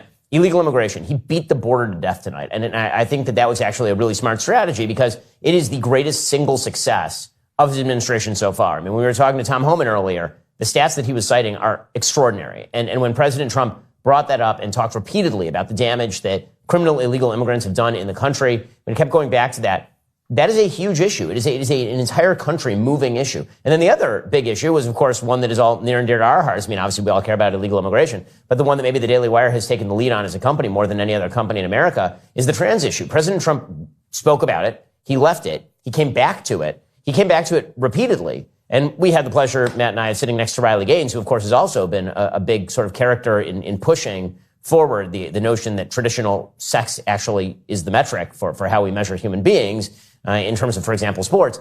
And the energy in the room for those two issues was extremely high. He gave what I thought was properly short shrifted foreign policy, actually, because he is a domestic policy president. He said we're going to strengthen the military, we're going to rebuild our shipping, we're going to build Golden Dome, right, which is a take on Iron Dome, even though Iron Dome, for the record, is actually a system for shooting down short-range rockets, and Golden Dome would be presumably a large missile defense system designed for shooting down, say, supersonic, sort of low-altitude Chinese missiles. But same difference. He kind of talked about that, but it was all domestically focused, and I think that's totally appropriate for a president who is, in fact, domestically focused. And I know you guys are talking about the tariffs. It's interesting to see how he's playing the tariffs, and it'll be interesting to see how they materialize. The big question going forward, I think, for both the economy and for President Trump, is whether the key word in the phrase reciprocal tariff is reciprocal or tariff. Yeah. So if the key word there is reciprocal, I think that, what he's going to do is what, Jeremy, you were talking about, leverage other countries to lower their own tariffs in order so that we can get our tariffs lower, and then more free trade for everyone, yay, hooray. If the key word there is tariff and not reciprocal, meaning what he actually just likes are the tariffs, economic theory and history tell that is a dicey proposition. And you can see the effects on the stock market almost immediately, right? I mean, you've seen it over the course of the last couple of days alone when the Dow Jones Industrial Average dropped 1,500 points. So, again, that is a dicey game that he's playing right there. If he's fighting inflation, large scale tariffs tend not to lower inflation; they tend to increase sort of prices of goods and services because you're limiting supply while leaving demand exactly the same, which obviously increases prices. And then the question is just going to be whether it is a leverage play or whether it is a principal play that he sort of likes tariffs and has a vision of the world in which everyone reshores to the United States and we export but we don't import, which, again, I think that is likely to result in some pretty dire economic side effects. Well, this is to me the most interesting question because the guy is a good poker player and it's hard to read it. On the one hand, there are people, though I know it's unfashionable in our day and age, but there are people who make a serious principled economic argument for tariffs. And there's a long history of tariffs in the Republican Party, going back to Abraham Lincoln, who said, give me a tariff, I'll give you the greatest country on earth. Now, that obviously fell out of favor in the middle to the latter part of the 20th century. But there is a world in which, and Trump has been, I think, advancing this view, that he really believes as a matter of principle in tariffs, and many of his economic advisors do as well. However, Trump is a deal maker. Right. He has promoted free trade, global free trade for, many years of his career. And so there is also a view that he's kind of bluffing. But the thing is, if he's bluffing, he's doing so in an extraordinarily persuasive way, which is his great strength on the global stage, is his unpredictability. So if you are an adversary of the United States or a trading partner of the United States that's kind of maybe ripping us off a little bit, and you're trying to read Trump right now, at least 10 to 20% of you has to think, the guy might just love tariffs, and I better play my cards real cautiously. Yeah, and it does. I don't know. I'm a simple man. When you tell me that they're putting a 275% tariff on milk going out, but we can't put anything on, I think, well, why not? I don't understand why we can't play. It's all part of Trump's "we're not your daddy" strategy. Like we are not here to just support the world, and we have been treated like that, especially by Europe. But we have been treated like that by the country. We're supposed to show up, but they don't have to show up for us. And Trump's, it may be garish, it may be a little boorish to say, what's in it for us all the time? But what is in it for us? We are a sovereign nation. I think what's in it for us is actually a pretty good pitch. What's in it for us is a pretty good pitch. Yeah. I think the thing that we do have to remember, however, is that we are also, there is something in it for us, which is namely that our gigantic national debt is actually funded by other countries who are buying our bonds. I mean, so it turns out that actually there are two sides to the story. It's not just the United States funding everybody else. The reality is that everybody else is also funding us by holding the dollar as the global reserve currency and then holding bonds that they can easily transfer into dollars. So again, economics is a bit of a sensitive game. And, the one thing, and this is the thing that I really fear for President Trump's administration, the one thing that can send things south, because the Democrats are so gone. They're so gone. I mean, that's what you can see in the room. They have lost it. They've lost it. When it comes to the trans issue, they've completely lost it. When it comes to illegal immigration, they've completely lost it. They're just so far from common sense. The one thing that could really hurt Trump is an economic downturn. It's the one thing he cannot afford. No president can afford it. President Trump more than most because he's seen as a pro-business president. And so anything that can be done to avoid an economic downturn is the thing that he really has to do. The good news about Trump, I think, is that even if he loves tariffs, like adores them, President Trump also, even more than that, likes good headlines and does not like bad headlines. And so if the economy starts to go south, this is one area where President Trump will stick and move. Though, again, even on that point, Trump seems to, in recent weeks, and even in that speech tonight, be preparing the American people for some potential short-term economic challenge. He says, look, it's going to be a little tough in the short term. But so, again, I don't exactly know how to read it, because that might just be him bluffing really well to say, no, I am really serious about tariffs. I understand the implications. I don't know that Donald Trump bluffs. I think that Donald Trump changes. I don't think that Donald Trump is fundamentally ideological. He fundamentally wants to make a deal. And so I think that one of the reasons that he is so unpredictable is because everyone assumes that there is some other motive at play, when in fact it may just be as simple as, the thing's unfair, I'm going to put tariffs on it. And if somebody comes back to me and there's a better deal to be made in the future where I take the tariffs off because something good's happening, then that'll be the thing that I'm for. I don't know that Trump is sophisticated. And I don't say that as a knock on Trump. I'm actually saying it kind of as a good thing. Like, I just don't think that he is. Yeah, I don't think that he is that. I don't know. I think he has this way of looking at things in a general way that seems unsophisticated, but is not. He can't have won as often as he's won and be unsophisticated. I think what he does is he thinks differently. He thinks in a Gestalt style that everybody calls gut politics, but it's really a way of seeing the world in total. And sometimes I do believe that sometimes even he hasn't got his whole strategy worked out. Look, there are going to be some bad headlines. You cannot bring down inflation without increasing unemployment. There are going to be bad headlines. And I notice nobody's talking about unemployment because it always goes up when inflation goes down. And so no one is talking about it. So they're lying in wait so that when it goes up, they can hit him with it. He's going to have some bad headlines. Happened to Reagan when he brought down inflation. The unemployment went up and it cost him his majorities in the legislature. But still, I do think he has an idea of what he's doing. And I don't think he bluffs. I think he makes a deal and takes an extreme position, knowing that's not where he's going to end. Right. Yeah, I think, and I agree with that. I don't see this as a bluff at all. I mean, it might change. That might be the case that it changes. I certainly don't think that it's a bluff because, I mean, I agree with Drew that I think Trump thinks his great appeal is that he thinks in a very simple way, which is not to say simplistic, but I say simple. I consider myself to be a simple guy in a lot of ways, which is just, you look at an issue like this. Well, why should they slap us with higher tariffs than we put on them? I mean, you did it to us. Why shouldn't we do it to you? It's the same thing with Zelensky. He visits the White House and it's like, hey, we gave you all of this. And so if we're going to give you this, then we expect something in return. In that case, it's kind of similar to I say to my kids all the time, you're in my house. You're under my roof. It's my food. You're going to play by my rules. Every father says I gave you javelin missiles, and you're going to listen to me. Right, exactly. I say that to my kids all the time. I give you all the weapons, so you're going to play by my rules. And I think most people hear that and think, yeah, well, it kind of makes sense. Like, why not? And that's the way that I look at it. By the way, credit to Zelensky for recognizing that he really, really needed to put out a statement before this speech. Yeah. I mean, seriously. Yep. Like, Zelensky blew that meeting on Friday in a massive, massive way.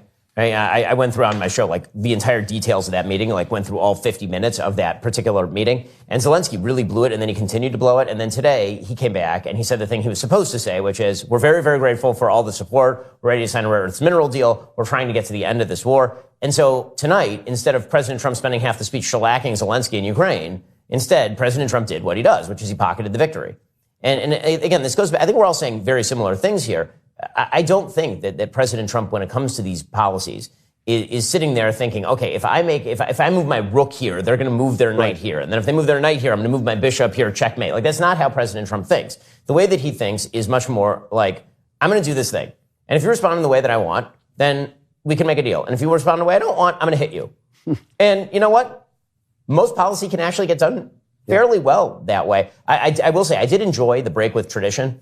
That was pretty evident from the beginning of the speech. I think this is what he ment when he said, remember, he put out this Truth Social in all caps. I'm going to speak plainly tonight. And everybody's like, I don't know what that means. Like, when has he ever not spoken plainly? Where is the subtlety, my man? But I think what he meant, I'm going to speak plainly, What he meant was, if I feel like banging on the Democrats, I'm just going to bang on the Democrats. When he started off it was hysterically funny. When he started off right near the top and he's like, listen, I've been doing this for 5 years. 5 years, 5 times I've come to you. They never clapped once.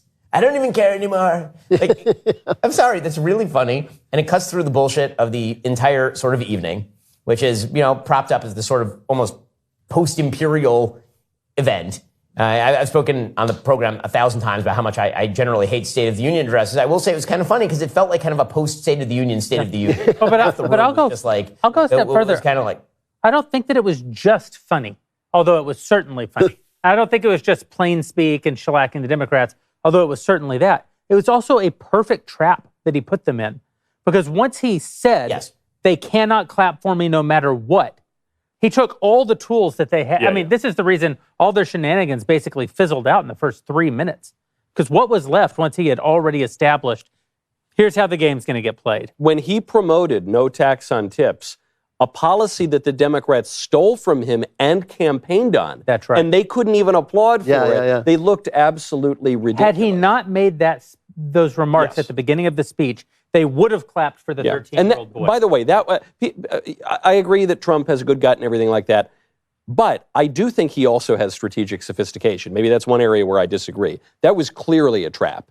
And it worked very well. Yeah, I don't mean that he doesn't have strategy, but it's not the same kind of strategy. But I can't remember which one of you guys said it, but he's not talking about a chess game. He's more talking about a kind of, like I said, a gestalt, an atmosphere that he knows how to move through, and he does it really expertly. Well, fellas, he's also really funny.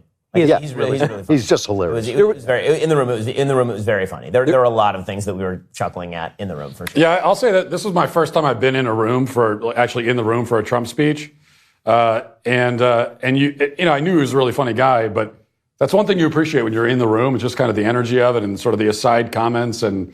I don't know, being in the room, you kind of... The little hand motions. Yeah, at the very beginning, they're clapping for him, and he actually did the Trump dance.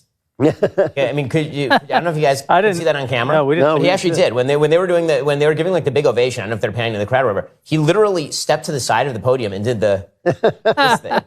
Yeah. I noticed this. And it was really funny, like really funny. At the MSG rally right before the election, I noticed it was the first time I'd seen him in person, I think, certainly that close, but I think maybe in person. And he gets up on stage, and I realized, I get it now. He's Elvis.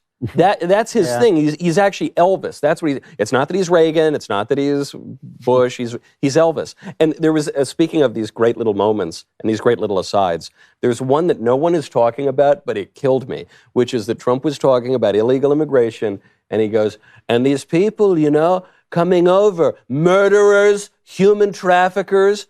And then he just points to the Democrats in the room, like, these murderers, human traffickers. And I thought, well, shoe fits, man. Truly the most entertaining State of the Union no question. That I've ever seen. Yeah. And, I had a kind of sadness watching it because Donald Trump's not a young man. No. Like this, we are in the end of whatever this is. And 4 years is a long time. We get to enjoy the ending of it. 8 years with a third term. Yeah. Thank you. But it was the first time that I felt a kind of nostalgia for Donald Trump, and I was feeling it while he's still president, because we will never see anything like this again. Yeah, it's going to be the last great administration of my lifetime, but it may be the last great administration of your lifetime too, because they don't come along. Though I am hopeful for the reign of Baron Octavian Augustus Trump, and I don't know if it'll be exactly like this, but Augustus was actually better than Julius in many ways, so we'll see. Fellas, I know it's late in D.C. and you have shows to do tomorrow. Thanks for hanging out with us. Thanks for coming back after fighting your way through whatever mob there was and signing autographs for Congress people. And Boebert, I know. There's just all kinds of weirdness that you guys had to deal with. But it was a good night. Yeah, very. A marvelous night. Marvelous night. Thanks to all of our DailyWire.com subscribers for hanging out with us, making it possible for us to do this work. We do have one fun thing going on, and that is that Ben is leading this crusade to get President Trump to consider pardoning Derek Chauvin of the federal charges that he was convicted of. Won't mean that he gets out of jail, will mean that he has to go to a state prison, but it will still be the beginning of correcting this horrible injustice. And we have a petition at pardonderek.com. We'd love for you to sign it as we're letting President Trump know that this is still an important issue that he's given all these great pardons already in his time as president, but there is like one guy has obviously still been left on the field, and that's Derek Chauvin. So head over to pardonderek.com and add your name to our petition today. And we'll see you guys back here next time for Daily Wire Backstage.